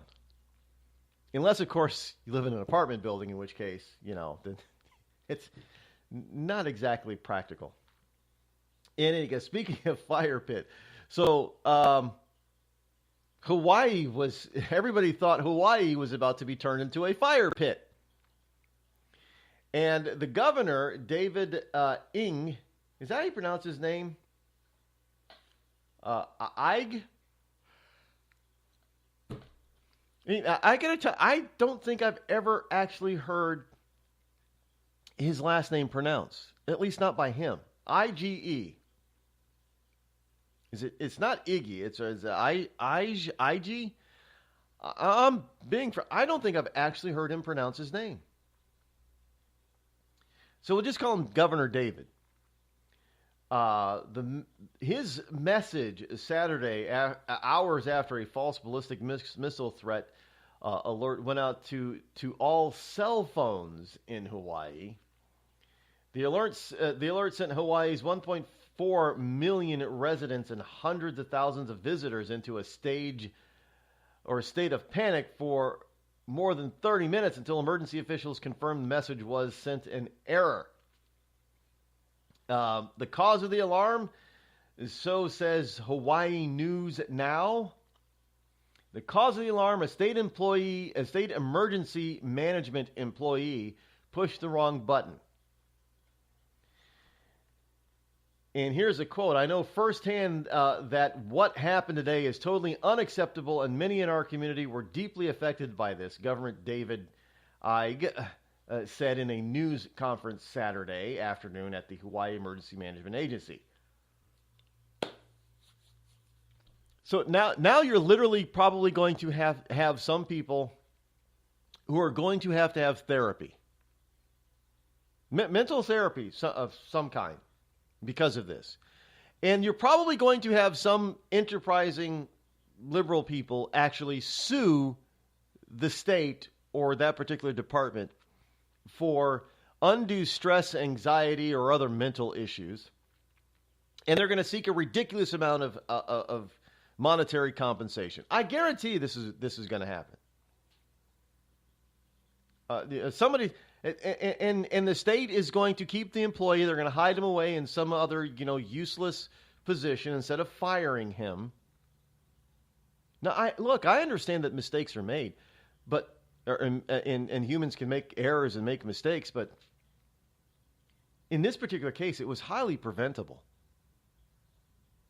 Both by the systems that are not in place and by the employee themselves making damn sure that what they're doing. This was an unforced error. And people get fired for mistakes all the time, especially when literally lives are on the line. People could have been hurt, even killed in a panic over this. And you're telling me if this were Donald Trump and anybody in his administration issuing such a warning anywhere in the country, they'd be calling for, Maxine Waters is already calling for more impeachment proceedings, but they'd be calling for the impeachment of Trump and making sure that the individual, the individual who would have been responsible for making such a mistake in the Trump administration, you would have the left who would be demanding criminal charges be brought up on that person. You don't doubt. You know it's true.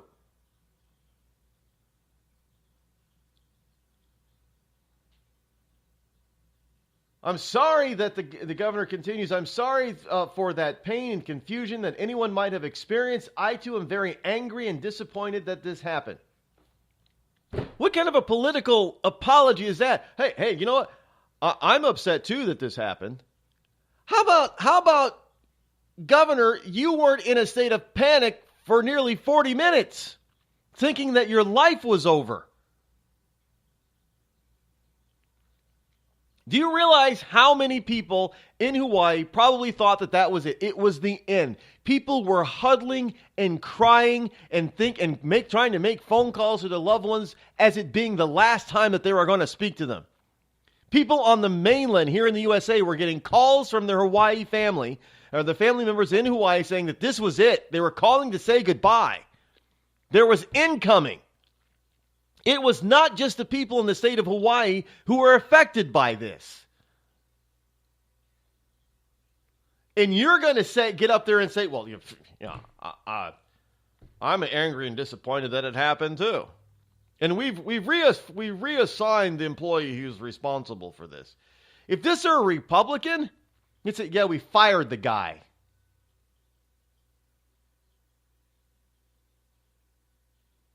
But hey, it doesn't. It's a liberal makes a mistake and all is right with the world because all we have to do is say, you know what? I feel your pain because I felt it too, and we're just sorry. We're sorry.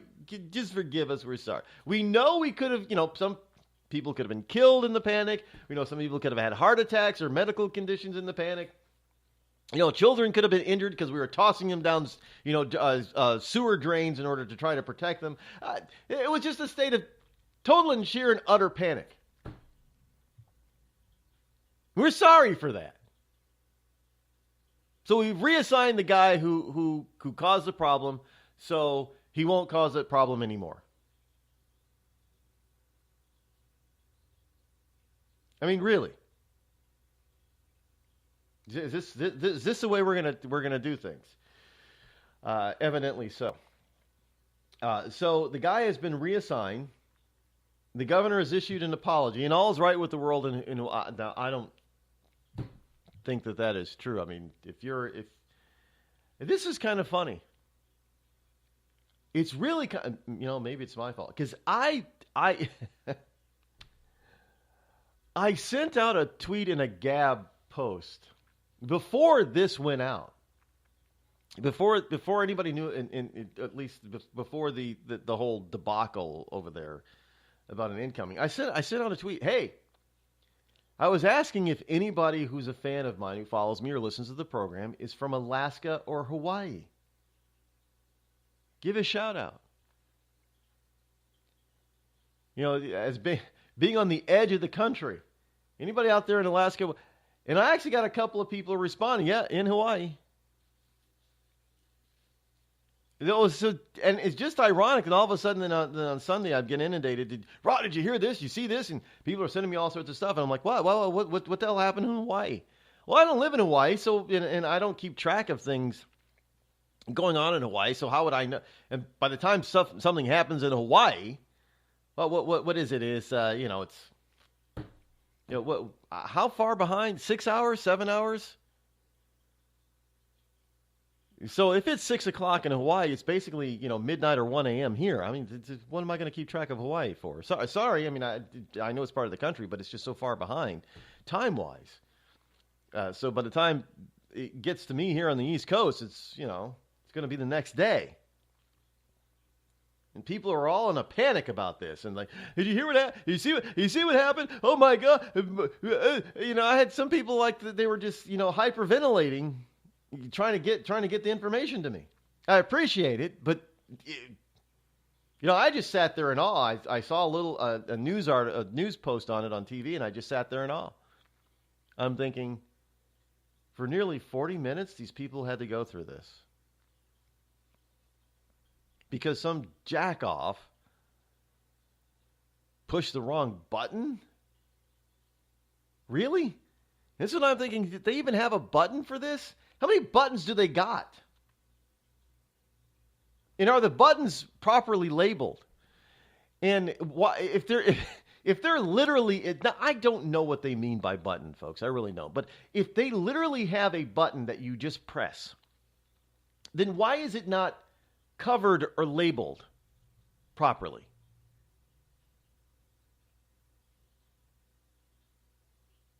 I mean, seriously, why is it, how can you accidentally, why is it not protected? Because usually, we all seen the TV programs where they go to press an important button. What do they got to do? They've got to flip up the plastic lid on the button and then unlock it. Right? Isn't that how that's how they do it? So evidently, I mean, I don't know I don't know what kind of button this is, but let's just assume it's a physical button.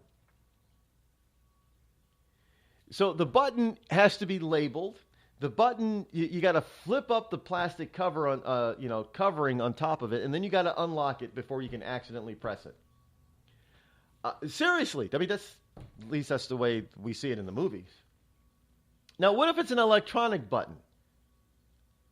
Well, every single time I want to do something on my computer, you press an electronic or virtual button on my computer, it always gives you a box that pops up. Are you sure you want to continue with this action? So it's a double yes. So are you telling me that in Hawaii, there is no backup to this stuff? There's no protection over the button. If it's an electronic button, it doesn't ask them, are you sure you want to do this? It's just, which is why folks, I'm telling you, my doubts have crept in that this was a complete accident by some employee who just accidentally pressed the button. I mean, you got to think about this from a logical standpoint. Again, I don't know we're not told what kind of button it is. But from a logical standpoint, when you say button, even if you just say it was on a computer, it's a computer program. It's not programmed to ask you if you really want to go through with this operation.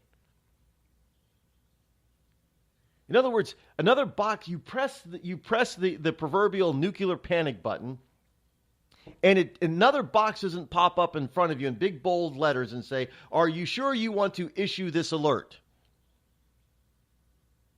Yes, no, cancel. So if that's not on there, and I have a hard time believing that that's not part of the program. And if you have a real physical button sitting on a desk somewhere, then why is it not protected? As I have previously mentioned, it's got the plastic cover on it. You got to actually unlock the button before you can depress it. There's no way in hell that this was an accident. I'm just not buying it. Come on, folks. It just doesn't make any... In other words, this is a button that anybody could have just walked in at some point and pressed it and sent an entire state into panic, and there was no backup, no recourse, no double opt-in at all. I mean, I had somebody tell me, well, no, they've got 5 redundancy systems or backup systems or what have you on it. Really? So if you got to go through 5 steps, how is that an accident? Anybody else starting to question the governor's response to this? I'm not Rod Eccles, and I approve this message. Tired of paying outrageous prices for Viagra? Well, we have great news for you. Now you can finally get Viagra at huge discounts. Healthy Man allows you to save up to $500 on Viagra. Why pay U.S. pharmacy prices of $15 per pill or more when you can get Viagra for less than $3 a pill? Call today and get 40 Viagra pills for only $99. This can cost as much as $600 at your local pharmacy. You can't afford not to call us. If you want Viagra at the lowest prices, never pay $15 a pill pharmacy prices again. Get Viagra for less than $3 a pill. Call 800-595-2614 today and save up to $500 and get 40 pills for just $99. Healthy Man is fast, easy, and affordable. Operators are waiting at 595-2614 to take your call now. Call 800-595-2614. That's 800-595-2614. Again, 800-595-2614. We've all heard of male enhancement, But now there's an expert on true male enhancement in the areas that really count. In Herb Ellis's book, Husband 2.0, Real Male Enhancement, you'll find answers to questions like, why doesn't she want to have sex? A quick start, quick results workout guide. Plus, what you can do as a side hustle to make money now. With all the great tips in this book, every man can benefit. Get the book, Husband 2.0, Real Male Enhancement, on Amazon.com. It started with a knock, but it wouldn't end there. What happens in the story next, many wouldn't understand, and most wouldn't believe. 5 + 2 = Perfection by Samuel Rosette Jr. is a must-read. The scriptures within are reminders of the ancient past, and yet intriguingly infuses with texts which stand on the edge of the stage of relevancy.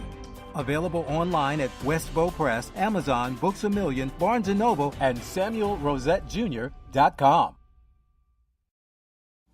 A couple of weeks ago, a long-haired young person came into our bank and said, "I'll bet you're a Nazi." Well, I love America, support the Constitution, and believe in capitalism. So I told him I'm not a Nazi, and I'm not. So what happens? The punk breaks out 2 windows and pepper sprays an elderly woman in the face. You know, there's one thing about long-haired young people nowadays. They're real assholes. Long-haired young people. You suck.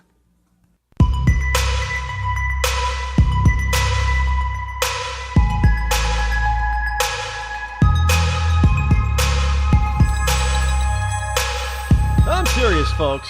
You don't want to get caught up into this whole thing, that this narrative that it was an employee that accidentally pressed the wrong button. I'm sorry. They're just in my everyday life. Even when you go to the freaking bank ATM, there are backup systems. Is this the thing you want to do with your card? Do you need another one, or do you want a receipt for this? I mean, it's just there's all kinds of ways to let you know that you're doing something you need to think about. So I don't know how it is possible for somebody to accidentally press the damn panic button. I mean, seriously.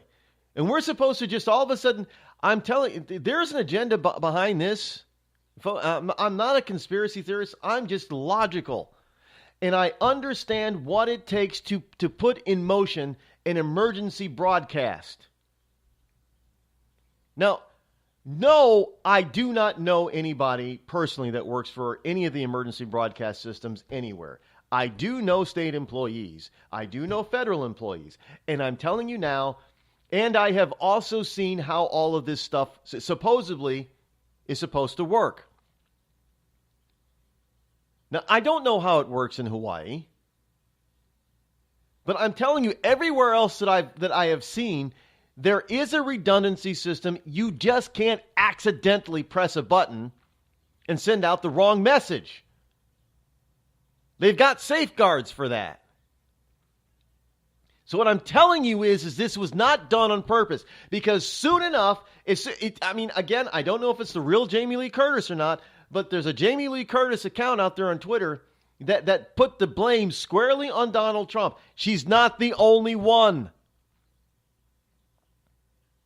I'm telling you right now, this was done on purpose. This was not an accident. And you people out in Hawaii and family members on the mainland to people who live in Hawaii or who were in Hawaii. By the way, they had to divert some planes that were in the air. They delayed departures from the West Coast for 18 minutes. Military had the problem fixed in less than 15 minutes. They were trying to tell people that it was a false alarm. It took the state emergency management system department, the department that accidentally sent out the report, the warning. It took them nearly 40 minutes to fix the problem. The local police and the military realized it was a mistake and fixed it in less than 15 minutes. It took the state emergency management department that issued the warning about 20 minutes after that to fix the problem. You still want to say this was an accident? No way. It was just another quiet Saturday at the Johnson home. Honey, have you seen the hammer? It's in the garage. Oh, no, not the garage. Later that same day... Dad, I can't find the bicycle pump. Son, I'm afraid it's in the garage. The garage? Then the following Tuesday... Howard, where's the car? It's in the garage. Does your garage look like a giant yard sale without the yard? Do you cringe at the thought of entering your garage?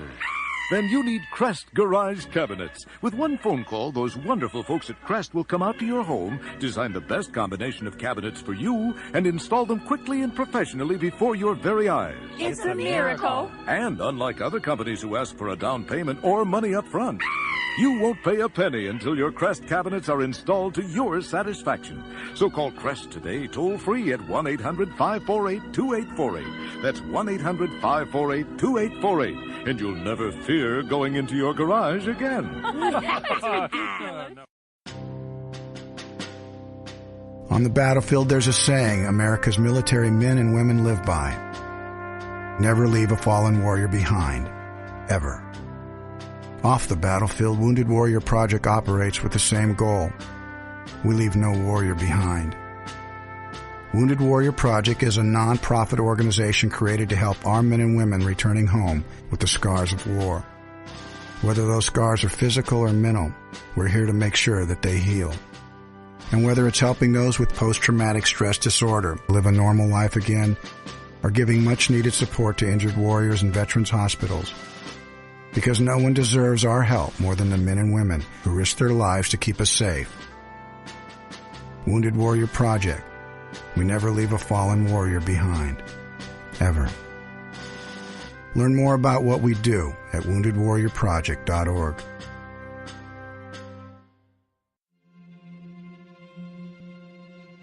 We're here early before they wake up.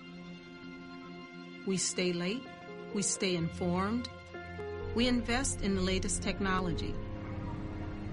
We take the time to train the next generation of doctors and nurses. We work together to make sure we heal their bodies and their minds. We do this not because it's our job, but because this is about our veterans' lives. This is our mission. More than 300,000 of us working as one, together with families and loved ones. No matter where they live in this country, we'll be there. We all come together and stand together to serve our veterans. We stand strong, united. Stand with us in caring for our veterans. There's a threat targeting America. One that's growing fast, but may still be hard to see. Lyme disease. Spread by tiny ticks, often smaller than the head of a pin. This dangerous disease is now more widespread than West Nile, tuberculosis, and HIV/AIDS combined. And if left untreated, it can lead to arthritis, facial paralysis, and even memory and concentration problems, often called brain fog. As the threat of Lyme disease grows to more than 300,000 projected cases each year, it's time for us to target Lyme disease. That means checking for ticks when you've been outside, even in your own backyard. It means seeing a doctor if you experience the symptoms of Lyme disease, which can include joint pain, flu-like symptoms, fever, fatigue, or sometimes a bullseye-shaped rash. Set your sights on stopping Lyme. Learn how you can target Lyme disease at targetlyme.org. The Red Cross responds to nearly 66,000 disasters every year, most of them house fires. Red Cross President and CEO Gail McGovern says you need to develop an evacuation plan and practice it, especially with your children. It takes just 2 minutes for a home to be engulfed in flames. Practice those drills. We all think our kids know what to do. They don't. We need to teach them. We have started a large campaign where we're going into vulnerable communities and helping install smoke alarms. Already 92 lives were saved, and 4 of those lives were saved by a 5-year-old girl who remembered what we taught them during these fire drills, and she got her family out. We also have a slew of free apps that people can download onto their smartphones. It's what to do in every kind of disaster you can imagine, how to prepare and how to recover. To help support all the Red Cross does and to make a financial donation, go to redcross.org. That's redcross.org. It's Thursday night, and you're grabbing drinks with some friends. Started off with a pitcher for the table, which quickly becomes two. There's pool. And there's the photo booth. All right, everybody squeeze in. Say cheese! Followed naturally by an order of wings. And another. Can we get some extra ranch sauce? Then there's the ceremonial nightcap. So what are we doing this weekend? And lastly, it's back to the car, which, if you're buzzed,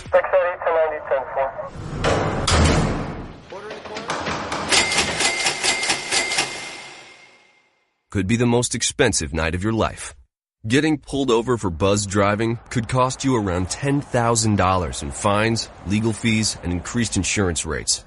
Nothing kills a buzz like getting pulled over for buzzed driving, because buzzed driving is drunk driving. Brought to you by the National Highway Traffic Safety Administration and the Ad Council. Battles aren't won solely on the field.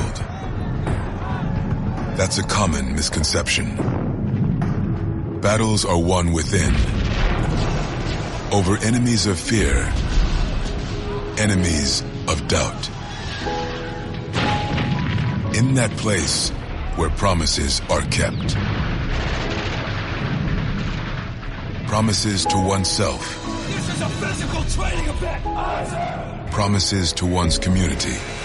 Helping people move debris out of their house. Promises to one's country. In the heart of every Marine,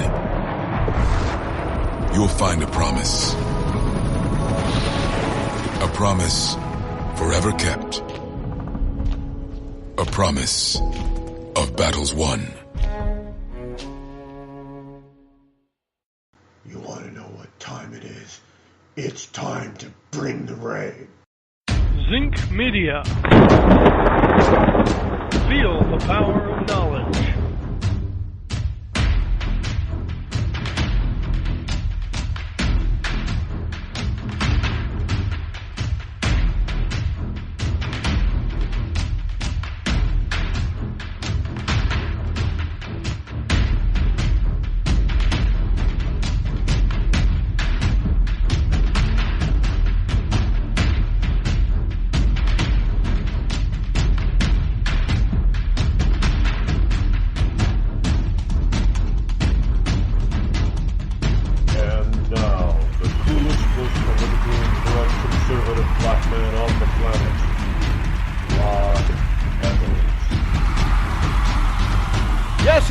Welcome back. Hour number 3 here on the Rod Eccles Show. The fastest 3 hours on Internet Talk Radio is right here on this program, powered by Zinc Media Arts.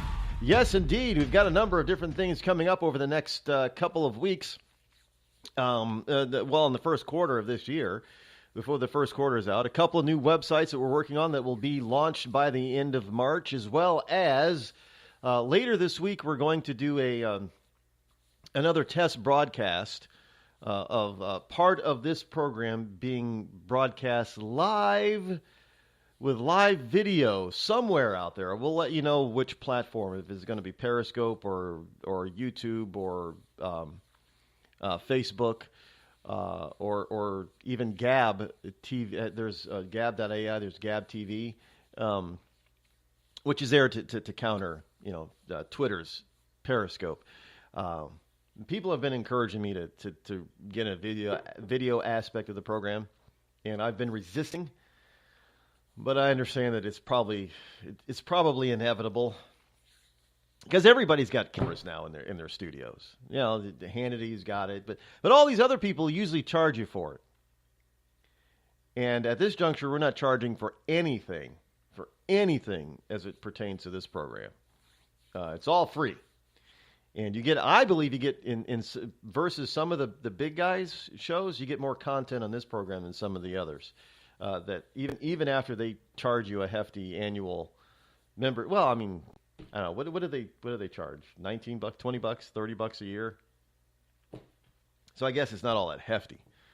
But you don't even have to, and we keep expanding my website, rodeccles.net, without charging you a penny. So just saying.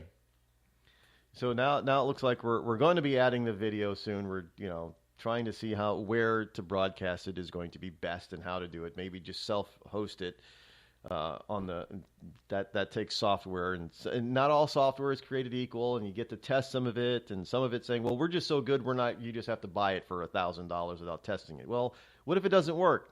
Do we get our money back? Nope. Well, we're not going to use you. Not going to try it. You need to try it out. We're going to spend money on this crap. Look, you just can't. Well, it's not like you go out and you buy paper towels and find out the paper towels suck, so you buy a different brand. This is software. In software, sometimes software, when it gets this complicated, is not easy to strip it from your computer. I learned that a few years ago the hard way. I deleted this program. No, you can't just delete it like that, Rod. You can't delete. You got to actually go into different folders or use a certain type of program, delete program, in order to get rid of it all. Well, why would it have a button that says uninstall on it? Well, it doesn't uninstall everything. And sure enough, you go into these files that the people were telling me about, and there's bits of the program there that are screwing things up in the computer. So, not being able to test something first is a big deal to me when it comes to software in the computer. It really is, because I've learned that, you can get some of this stuff whether you pay for it or whether it's free. It doesn't seem to matter. It can still screw up your computer if you do not handle it properly. Even though you use the stuff that I've been told, don't use the button that says uninstall. Use a delete program. Well, why not? Because the uninstall leaves stuff behind on purpose, and it's very difficult to get rid of. I go, okay. This is stuff that you learn with dealing with computers all the time in software. So it's be careful out there. So I'm told, don't use the software uninstall button. Use the computer uninstall button. The whatever your operating system is. Use your OS uninstall, or use a separate. You have to go out and buy a separate program, but use a separate uninstall program that actually searches out and finds every small little aspect of the program that you want to delete and just obliterates it, gets rid of it. Now there's a few out there that you can get. I think Norton has one. And there's some that are free and some that you pay for. None of them are really expensive from what I've seen. I think the most expensive one was like $29.95, $30. But if you want to make sure that your computer is not screwed up by that kind of stuff, it might be a good idea to do that. First, I want to play something here because it is.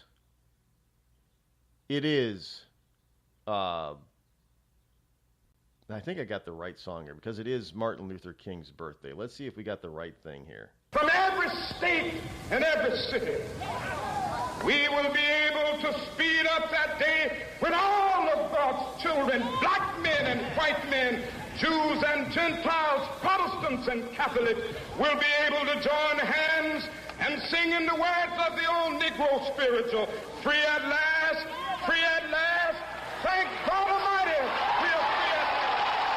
I have a dream. I have a dream. I have a dream. I have a dream.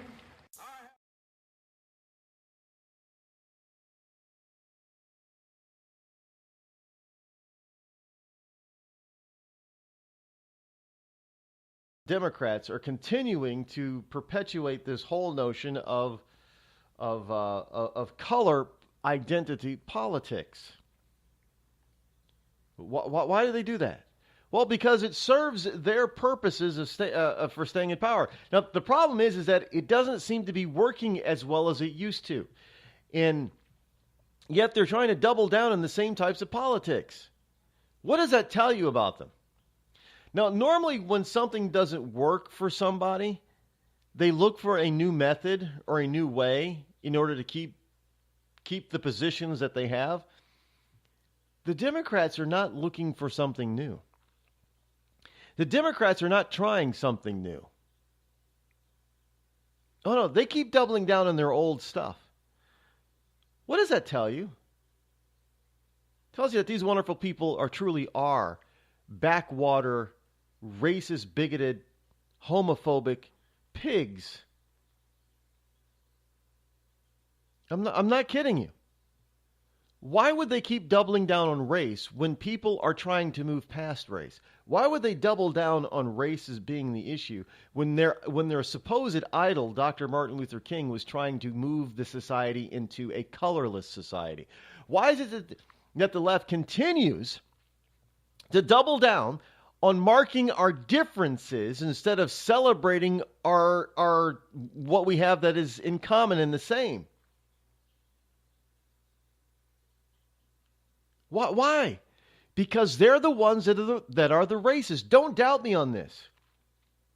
They're the ones that are perpetuating this notion that we're different, that there are different classes of people based on the color of their skin. Do not doubt me. Just look what they do and say. And every single time, almost every single time when they're out there yelling and screaming about somebody being a racist like Donald Trump, I mean, think about how do you call somebody a racist when there are people in the NAACP who gave this man awards? I mean, people like Jesse Jackson and Al Sharpton used to endorse this guy. By the way, have you noticed that they're conspicuously absent from the Donald Trump debate? Both of them. Has anybody noticed that? Is it just me? But in any case, you have these two supposed black community leaders who highly endorsed Trump numerous times over the past couple of decades. And now that he's president, all of a sudden he's a racist. Really? Why is that? Because it is the Democrats that are perpetuating racism in this country, and it is the Democrats who continue to perpetuate racism in this country, who want to perpetuate racism in this country, who stick a dividing stick in between us, and they want to blame somebody else because they have nothing else on Donald Trump. They have nothing on him. Everything that they're accusing him of is exactly what they are doing or have done. Plain and simple, there's no need to even doubt me. All you got to do is look at the evidence. It's out there. Russian collusion? Oh, hey, yeah, it turns out to be Hillary in the DNC. Racism? Oh, it can't be racism because, Trump can't be a racist. Why? Because he got awards from people that Democrats say are downtrodden. For what? Oh, for his non-racist work in their various communities, helping to try to lift certain people, certain racial people out of their economic depravity that the Democrats put them in. That's why he was getting awards. Oh, but that nowadays that doesn't matter, it doesn't count because we say that Donald Trump's a racist, and that's all there is to it. And there's nothing you can say about it. Well, yeah, there is. It's called you can't rewrite history to fit your own narrative. That's not historical. That's not factual. It's not truth. It's not logical. Because if what you believe and what you're after is not supported by actual factual truth, then it must mean that what you're trying to achieve is not truthful either. In other words, if you've got to go back and change history in order to make your belief look good, then your belief has got to be wrong. Plain and simple. If liberalism has to go back and change history in order to make it more favorable to to things today, then it must mean that liberalism actually does not work. Think about it. Well, hell, if liberalism worked in any form or fashion or form, all they'd have to do is go back in history and say, look what it did. It is wonderful. You wouldn't need to change anything in history. The problem is liberalism in all its forms doesn't work. It's always failed, which means that if somebody wants to perpetuate it today, they've got to go back and rewrite history to make it look good. And that's what they've been doing over the past 50 years in this country.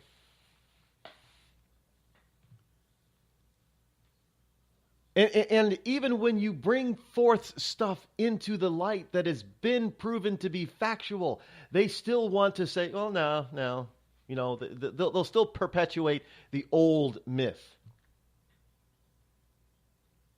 You know, every time I bring forth evidence that shows Democrats were the ones that were blocking so-called civil rights since the Civil War. Democrats were the ones that populated the southern political positions prior to the Civil War. Democrats were the ones that took, you know, God out of schools and out of the public square, because they were the ones that constantly fought and sued in court and everything else to get rid of it. It's always Democrats. And then they come around and say, no, it's the Republicans have always been the racist.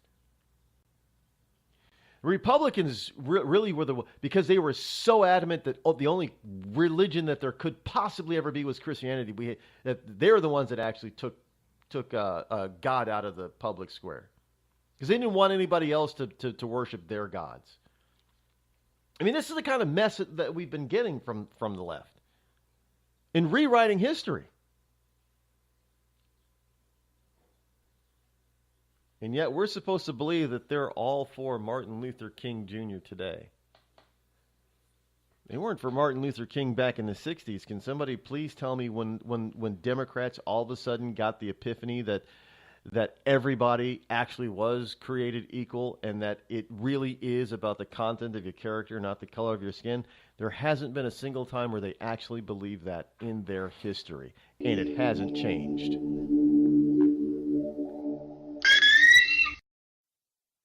Tired of paying outrageous prices for Viagra? Well, we have great news for you. Now you can finally get Viagra at huge discounts. Healthy Man allows you to save up to $500 on Viagra. Why pay U.S. pharmacy prices of $15 per pill or more when you can get Viagra for less than $3 a pill? Call today and get 40 Viagra pills for only $99. This can cost as much as $600 at your local pharmacy. You can't afford not to call us. If you want Viagra at the lowest prices, never pay $15 a pill pharmacy prices again. Get Viagra for less than $3 a pill. Call 800-595-2614 today and save up to $500 and get 40 pills for just $99. Healthy Man is fast, easy, and affordable. Operators are waiting at 595-2614 to take your call now. Call 800-595-2614. That's 800-595-2614. Again, 800-595-2614. It started with a knock, but it wouldn't end there. What happens in the story next, many wouldn't understand, and most wouldn't believe. 5 + 2 = Perfection by Samuel Rosette Jr. is a must-read. The scriptures within are reminders of the ancient past, and yet intriguingly infuses with texts which stand on the edge of the stage of relevancy. Available online at Westbow Press, Amazon, Books A Million, Barnes & Noble, and SamuelRosetteJr.com. We've all heard of male enhancement, but now there's an expert on true male enhancement in the areas that really count. In Herb Ellis's book, Husband 2.0, Real Male Enhancement, you'll find answers to questions like, why doesn't she want to have sex? A quick start, quick results workout guide, plus what you can do as a side hustle to make money now. With all the great tips in this book, every man can benefit. Get the book, Husband 2.0, Real Male Enhancement, on Amazon.com.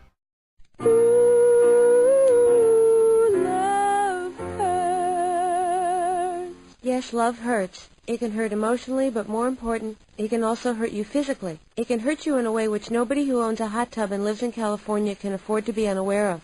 Yes, I'm talking about California hot tub rectal gonorrhea. This painful, incurable disease can make an enjoyable soak in a hot tub with family, friends, and dog into a literally unforgettable experience. If you catch California hot tub rectal gonorrhea, not only will you walk around feeling like you're about to pass a twisted sardine can lid, you'll also smell like a pile of burning tractor tires. So don't jump out of the frying pan and into the hot tub, because if you get California hot tub rectal gonorrhea, it'll really burn your ass. This has been a public service message brought to you by the Citizens Against CHTRG Foundation. California hot tub rectal gonorrhea. We're not going to take it sitting down.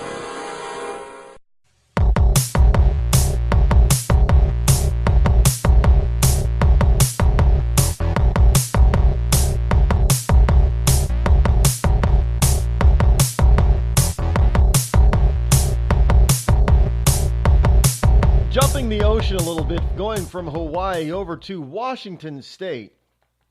Speaking of the veracity of liberal lies and misrepresentation, we have a story here about what happened a little while ago, and the charges were finally dropped. Criminal charges against street preachers are finally dismissed up in Washington State. Yes, WND, WorldNetDaily.com, has the story here. A group of 5 Washington State Christian street preachers. Now pay attention to this part, folks. This is exactly what liberals do. And I've warned you about this, I don't know how many times. Here is actual proof. Even if they give you permission, they don't give you permission. A group of, this is where the Constitution comes into play to protect people.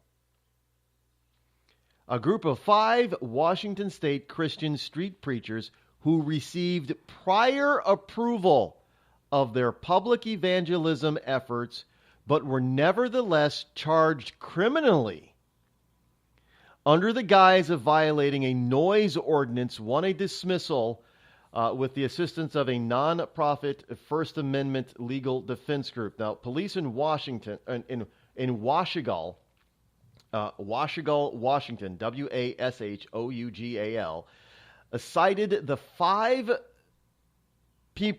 members of this group, for disturbing the peace outside of a high school in November. Now, the group had obtained approval for their activities from a code enforcement officer and department prior to the incident, and they had the permit. The street preacher stood on a public sidewalk at the edge of a high school parking lot holding signs and softly speaking to students as they left school after classes had ended. A school resource officer of the Washugal Police Department confronted the street preachers, stating that they were breaking city noise ordinance and telling them the school did not welcome their protesting. They were not on school property. So let me get this straight. They got a permit and got permission from the town ordinance department, basically, code enforcement department. So they didn't even need that, but they got that. They were not even on school property. They were outside of school property when school let out. They were not yelling with a bullhorn. They were holding signs and chatting with students that came up to them and talking to them peacefully about Christ and God. And a school resource officer is the one who didn't like what he was seeing and then arrested and cited them for disturbing the peace? It seems to me like that the peace was being disturbed by the school resource officer, who didn't obviously like the Christianity that was being preached there that day. Can you imagine in a country where you have First Amendment rights, freedom of preach, freedom of religion?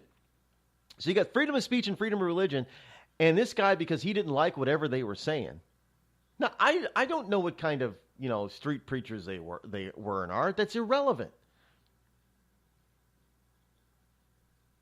Here you've got a resource officer who goes to these people who are evidently not on school property itself. Now, by the way, public school property is public property.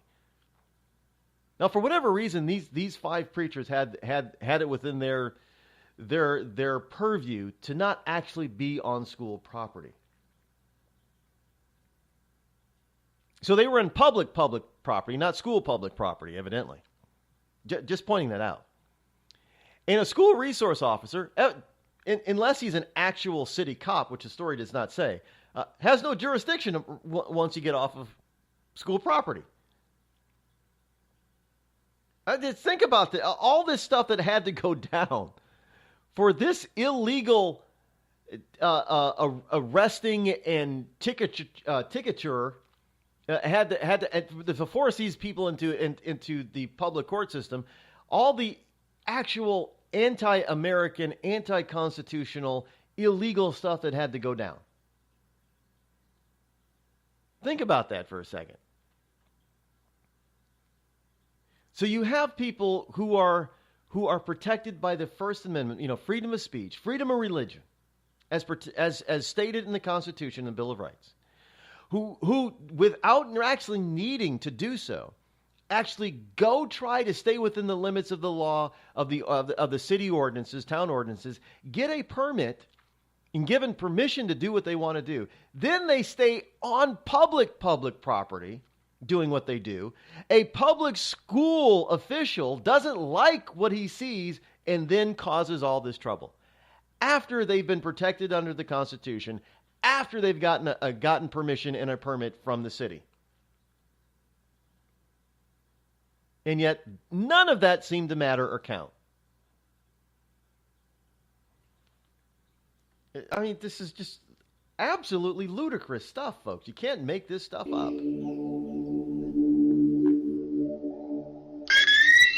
You might be surprised to learn who has Crohn's disease or ulcerative colitis. Nearly 1 in 200 Americans are suffering with a debilitating pain and constant disruption of these inflammatory bowel diseases, or IBD. Chances are you know someone with IBD. For example, your neighbor or coworker. The Crohn's and Colitis Foundation was created to help patients cope and to find a cure. People with IBD can't wait. Won't you help someone you know? Visit www.escapethestall.com today. Were you born from 1945 to 1965? People born during these years are 5 times more likely to have hepatitis C. But most people don't know they are infected.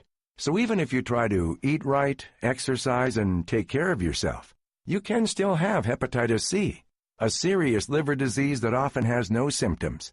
In fact, people can live with hepatitis C for decades without feeling or looking sick. But over time, hepatitis C can cause serious health problems, including liver damage, liver failure, or even liver cancer. Getting tested is the only way to know if you're infected with hepatitis C. That's why the CDC recommends everyone born from 1945 to 1965 get a blood test for hepatitis C. Treatments are available that can cure this disease. So talk to your doctor about getting tested. It could save your life. A message from the CDC. Everyone is talking about healthcare these days. America spends twice that of other developed countries on our healthcare system, yet our health ranks near the bottom. How can we stop spending so much and getting so little?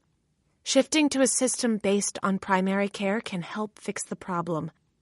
Patients with a primary care doctor live longer, healthier lives and are less likely to suffer from cancer, heart disease, or stroke. Primary care that is comprehensive and coordinated also saves money. Patients who have a primary care doctor spend 30% less on health care than patients who don't. States with a high number of primary care doctors have lower health care costs and higher quality care. Primary care can help make America healthy again. To learn more about the benefits of primary care, visit www.healthisprimary.org. This message is brought to you by America's Family Physicians. It's been called shell shock, war neurosis, and battle fatigue. Today, we call it post-traumatic stress disorder, and it affects 1 out of every 5 warriors returning from battle in Iraq and Afghanistan. The Wounded Warrior Project offers comfort and support for warriors with PTSD and all other scars of war, whether those scars are visible or hidden. Find out how to help, because for warriors, the greatest casualty is being forgotten. Please visit woundedwarriorproject.org. The Amazon's rainforest is being cut down so fast that by 2030, 55% of it could be completely wiped out. The Earth's forests can't speak up when they need help. but we can. Be the voice for those who have no voice. Visit worldwildlife.org. There's a threat targeting America. One that's growing fast, but may still be hard to see. Lyme disease. Spread by tiny ticks, often smaller than the head of a pin. This dangerous disease is now more widespread than West Nile, tuberculosis, and HIV/AIDS combined. And if left untreated, it can lead to arthritis, facial paralysis, and even memory and concentration problems, often called brain fog. As the threat of Lyme disease grows to more than 300,000 projected cases each year, it's time for us to target Lyme disease. That means checking for ticks when you've been outside, even in your own backyard. It means seeing a doctor if you experience the symptoms of Lyme disease, which can include joint pain, flu-like symptoms, fever, fatigue, or sometimes a bullseye-shaped rash. Set your sights on stopping Lyme. Learn how you can target Lyme disease at targetlyme.org. Dad, we need to talk. Can we just enjoy the drive? If you're not going to listen to me, who will we listen to? Jeffrey. Ah! Marcia Gay Harden, what? Eyes on the road, Dad. What are you doing? What are you doing in my back seat? How did you get in here? You're getting older. Not that old. Your brain's changing. It's natural. Yeah, that's what I was saying. Honey, I've got experience with this. Jeffrey, brain health is all about making the most of your brain as you age and helping to reduce some of the risks to your brain. Really? Now that's interesting. So, you'll talk to her about this, but not me. Marcia Gay Harden? Where did she go? Learn what you can do to help keep your brain healthy at brainhealth.gov. She didn't say goodbye? I mean, I would have. Visit brainhealth.gov.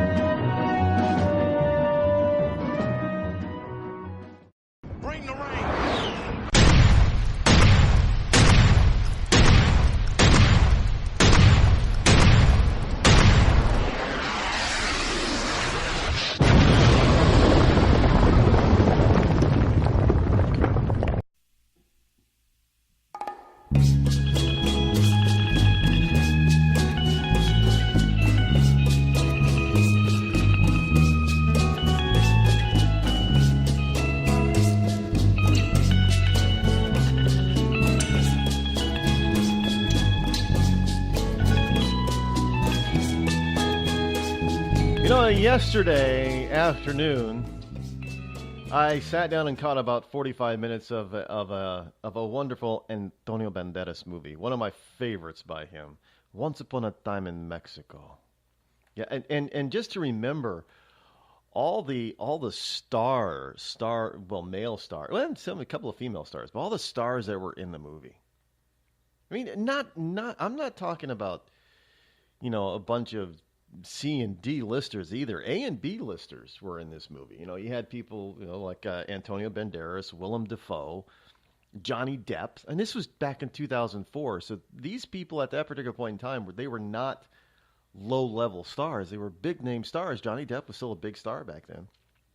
Antonio Banderas was a big star. Willem Dafoe was a big star back then. You had Mickey Rourke, pretty big star. He was a B-lister, not an A-lister, but still big star. And so many more. Selma Hayek and so many more were in. I had forgotten how many people were in that movie. It was just ridiculous, and it was. It's one of those extremely violent, fun movies. But that music just reminds me of Antonio Banderas and his movies. And if you've listened to this program, that I have a bromance with not a bromance, a bro crush on Antonio Banderas because of that voice of his. It's true. In any case, did you know? So yeah, I didn't get to watch the whole thing. I only got caught a piece of it, about 45 minutes of it. So I think I watched probably about as much of that movie as it took as long to watch the part of the movie that I watched, as long as it took the state of Hawaii to fix their issue with their fake reporting of a ballistic missile incoming. Their issue happened on Saturday, so they were not watching Antonio Banderas because that was on yesterday, Sunday. So I don't know what their reason or excuse was for taking so long to fix their own problem. When the local police in Honolulu and the military station out there, you would think that they would probably have at least gotten confirmation from the military. Hey, there's an incoming ballistic missile, and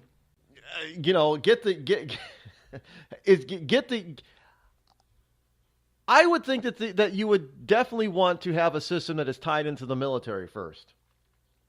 Not like that.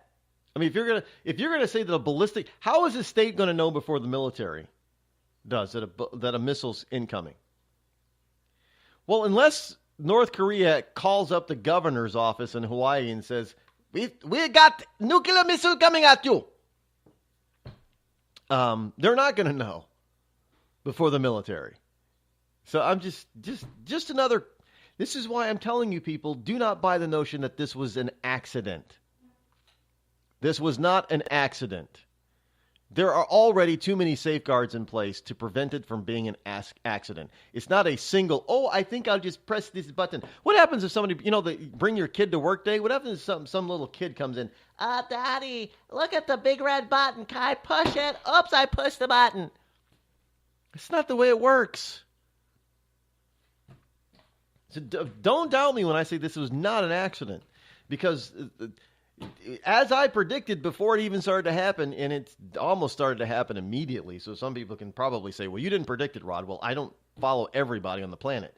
But I said they were going to blame Trump on this, and it's already happening. There are people blaming Trump because of his rhetoric, his war of words with Kim Jong-un or Il or whatever number this kid is.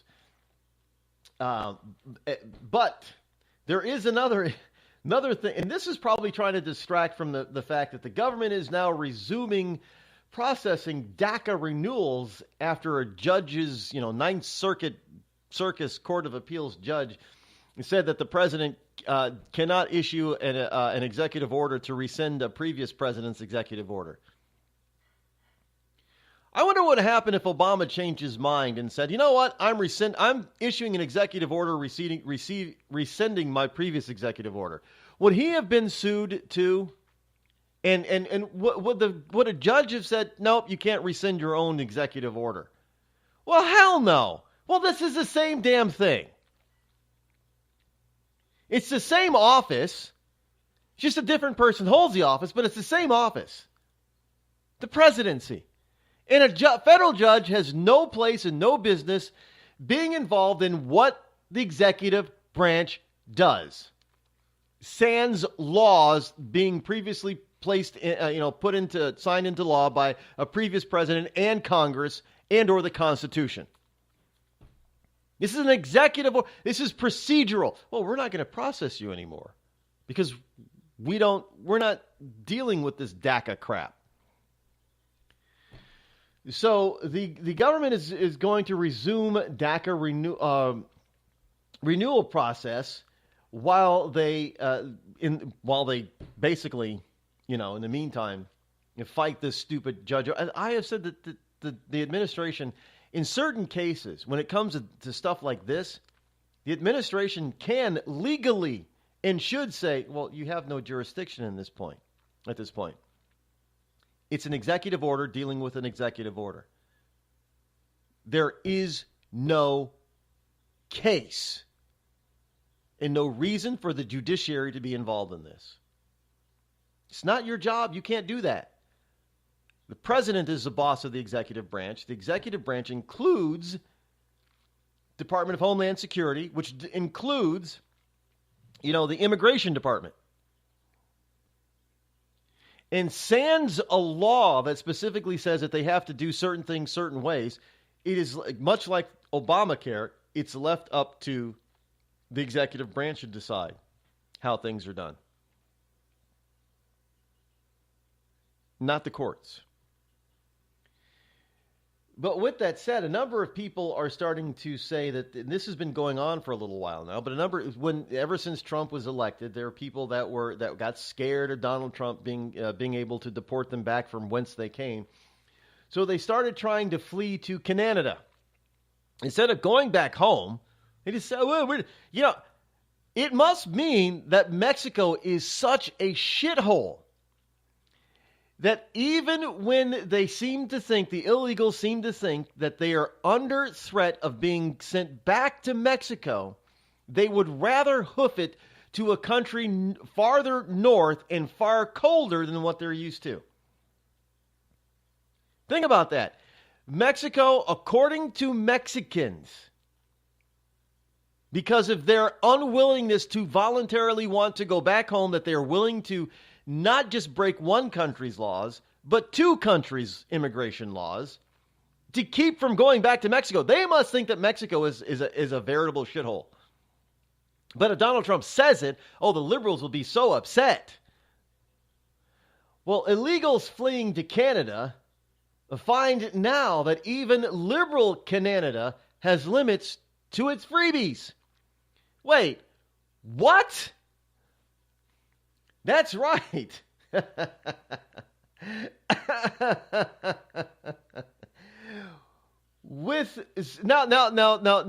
understand that in this story, the story is saying that Canadians are blaming Donald Trump for this. I know. Right. Yeah, last time I checked, Trump was not president of Canada. But the equivalent of Trump in Canada is a young man by the name of Trudeau, is it not? Yes. With renewed pressure brought to bear by President Donald Trump on illegal aliens in the USA, Canada is now warning immigrants that illegally crossing into Canada is not a free ticket to permanent residency, and they can still be deported back to their point of origin if they steal across America's northern border. That's right.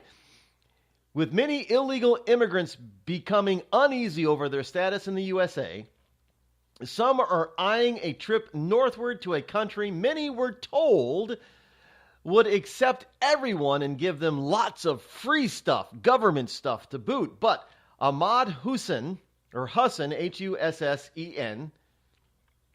Canada's immigration minister, who is an immigrant to Canada himself, recently warned the illegals that they shouldn't waltz into Canada and necessarily expect to get cradle-to-grave freebies, according to a story in the New York Times. Now, Ahmed, A-H-M-E-D, Ahmed, yeah, guess where he's an immigrant from? An immigrant from the Middle East is now Canada's immigration minister. I'm just reporting what I got here, folks. Hussein, who was an immigrant to Canada himself, warned illegals that while Canada is a welcoming country, they won't take everyone, especially illegals, crossing into the country. Well, that's not being a very welcoming country if you're not taking everyone. Because aren't we told by our liberals here in this country that in order for us to be welcoming, we've got to take everyone, and that everyone who crosses the border has a right to be here? Well, Canada just says, no, you don't got a right to be here.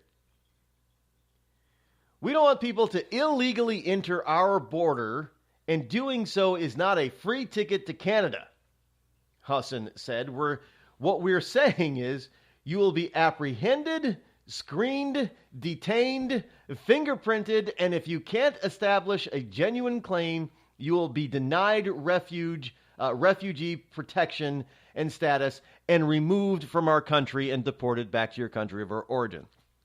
That's coming from Ahmad Hussein, Canada's immigration minister, up there in Canada, saying, hey, everybody's not welcome up here. You're going to be sent back to from whence you came if you can't prove. I don't know what establishing a genuine claim in Canada would be, but evidently they've got some rules that people have got to follow, and don't automatically think that you're going to be able to benefit from breaking our immigration laws. Now, isn't that what we've been saying down here in the USA? Yes, that is what we've been saying. Well, now Canada just said it as part of their the Trudeau administration is now saying that, hey, Canada is not a free spot for despots. It's not a free land for despots. You know, they're not. Canada's not saying, come on up, we'll take it. Oh no, they're telling them right then and there. They're telling them now. They're saying, we're going to catch you if you're illegal, crossing our border illegally. We're going to catch you. We're going to detain you. We're going to screen you, and we're going to give you a hearing, and we're going to fingerprint you. And all that stuff that we're trying to do down here, liberals are throwing up their hands, having a hissy fit. Well, the wonderful liberal land of the North is doing exactly what we say every country has a right to do. I wonder how liberals down here feel about Canada now. Is that why so many who promised to move to Canada if Donald Trump was elected president didn't go? Maybe Canada wouldn't accept them?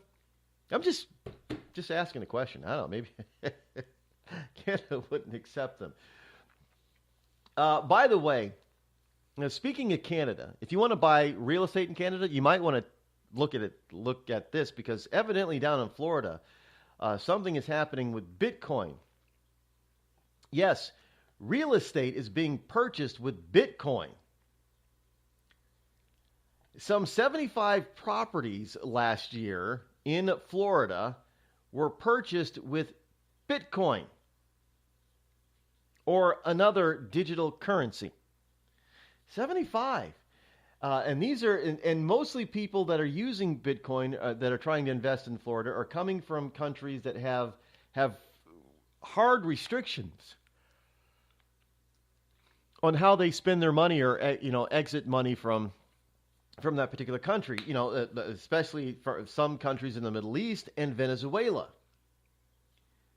And even some countries that have certain types of restrictions placed on them by our government, some sort of economic sanctions. Well, these people are basically what they're saying is, and this is part of the story, is that this is a new form of money laundering.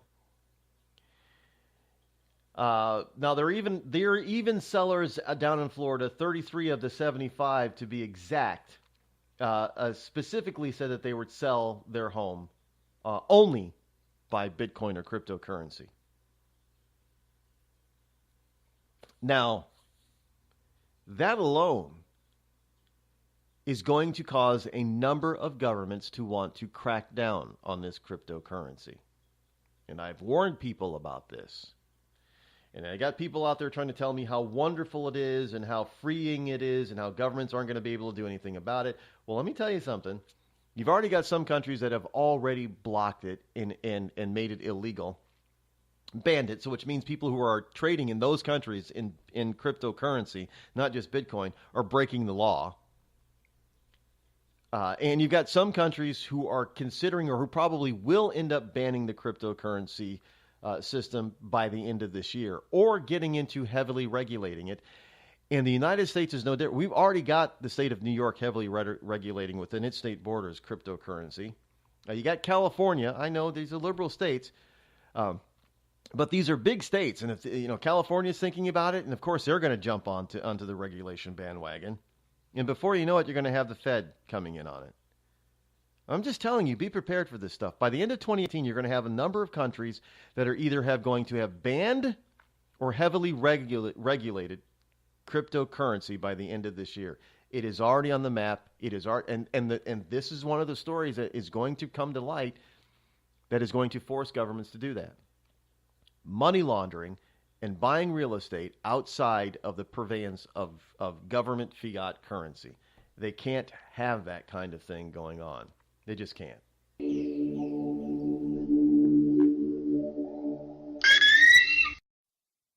Tired of paying outrageous prices for Viagra? Well, we have great news for you. Now you can finally get Viagra at huge discounts. Healthy Man allows you to save up to $500 on Viagra. Why pay U.S. pharmacy prices of $15 per pill or more when you can get Viagra for less than $3 a pill? Call today and get 40 Viagra pills for only $99. This can cost as much as $600 at your local pharmacy. You can't afford not to call us. If you want Viagra at the lowest prices, never pay $15 a pill pharmacy prices again. Get Viagra for less than $3 a pill. Call 800-595-2614 today and save up to $500 and get 40 pills for just $99. Healthy Man is fast, easy, and affordable. Operators are waiting at 595-2614 to take your call now. Call 800-595-2614. That's 800-595-2614. Again, 800-595-2614. We've all heard of male enhancement, But now there's an expert on true male enhancement in the areas that really count. In Herb Ellis's book, Husband 2.0, Real Male Enhancement, you'll find answers to questions like, why doesn't she want to have sex? A quick start, quick results workout guide, plus what you can do as a side hustle to make money now. With all the great tips in this book, every man can benefit. Get the book, Husband 2.0, Real Male Enhancement, on Amazon.com. It started with a knock, but it wouldn't end there. What happens in the story next, many wouldn't understand, and most wouldn't believe. 5 + 2 = Perfection by Samuel Rosette Jr. is a must-read. The scriptures within are reminders of the ancient past, and yet intriguingly infuses with texts which stand on the edge of the stage of relevancy. Available online at Westbow Press, Amazon, Books A Million, Barnes & Noble, and SamuelRosetteJr.com.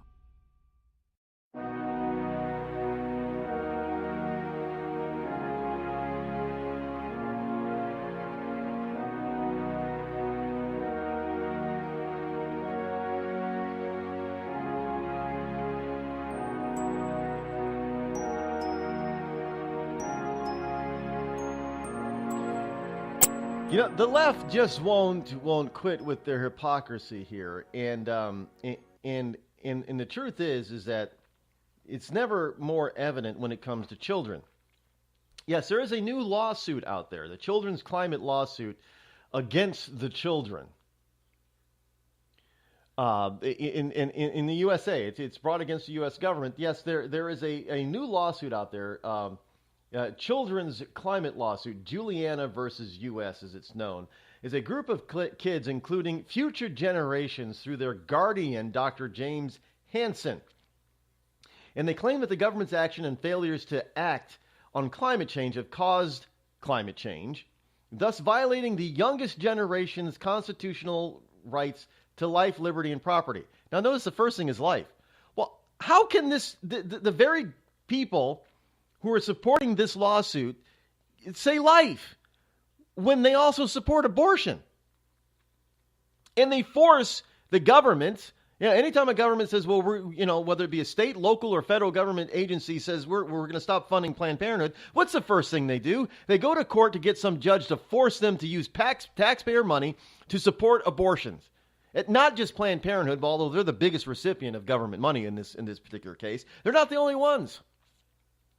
The abortion industry is getting money hand over fist from various government agencies all over this country, and yet they're going to come to court and say, well, the climate change is a violation of the unborn and youngest generation's constitutional rights to life, liberty, and property. And they have failed to protect the essential public trust resources, meaning oil. Oil. You're out there exploiting oil and digging it out of the ground. And that's just bad. Yeah, well, this is... But who the hell is Dr. James Hansen? He's not a Hansen brother. By the way, music group. And speaking of music group, if anybody ever watches Lucifer, the TV show, they took a jab, a real hard jab at Justin Bieber, because one of the good angels asked Lucifer if there was music in hell, and Lucifer responds, only if it's as a means of torture. And recently, that's the kind of music that's been driving people crazy down in hell is by that bloke named Bieber. You can't make this stuff. Now, Lucifer is far from being a conservative Tim Allen type of show. Let me tell you, it was hilarious. I was cracking up for 5 minutes over that line. In any case, well, as you can tell, I'm not a huge Bieber fan. But in any case, we have these people who now I can't continue. Oh, it's my God. We're just out of time. And I didn't even get to the story about having sex weekly as you age is good for improves your brain function. So all you people out there who are accusing all these old men of sexual harassment, especially in Hollywood, they're just trying to keep their brain healthy, according to this Sun article about this research that was done to people, correlating to people 50 and over. So if you're an old man, go out and have some sex. It'll be good for your brain. Just saying. We're just getting started this week. We'll be back here tomorrow for Tuesday's edition. Don't miss it. See you in 21 hours. I'm Rod Eccles. Thanks for tuning in. I'm out.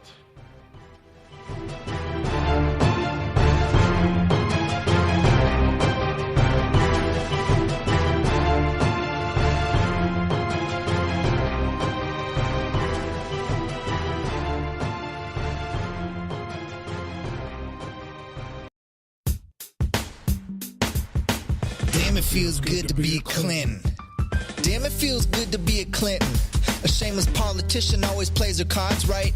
Got a crew for the fight on the airwaves. Lapdogs in the press keep their mouths tight. Cause a Clinton never needs to explain what, why it is what they done or with who.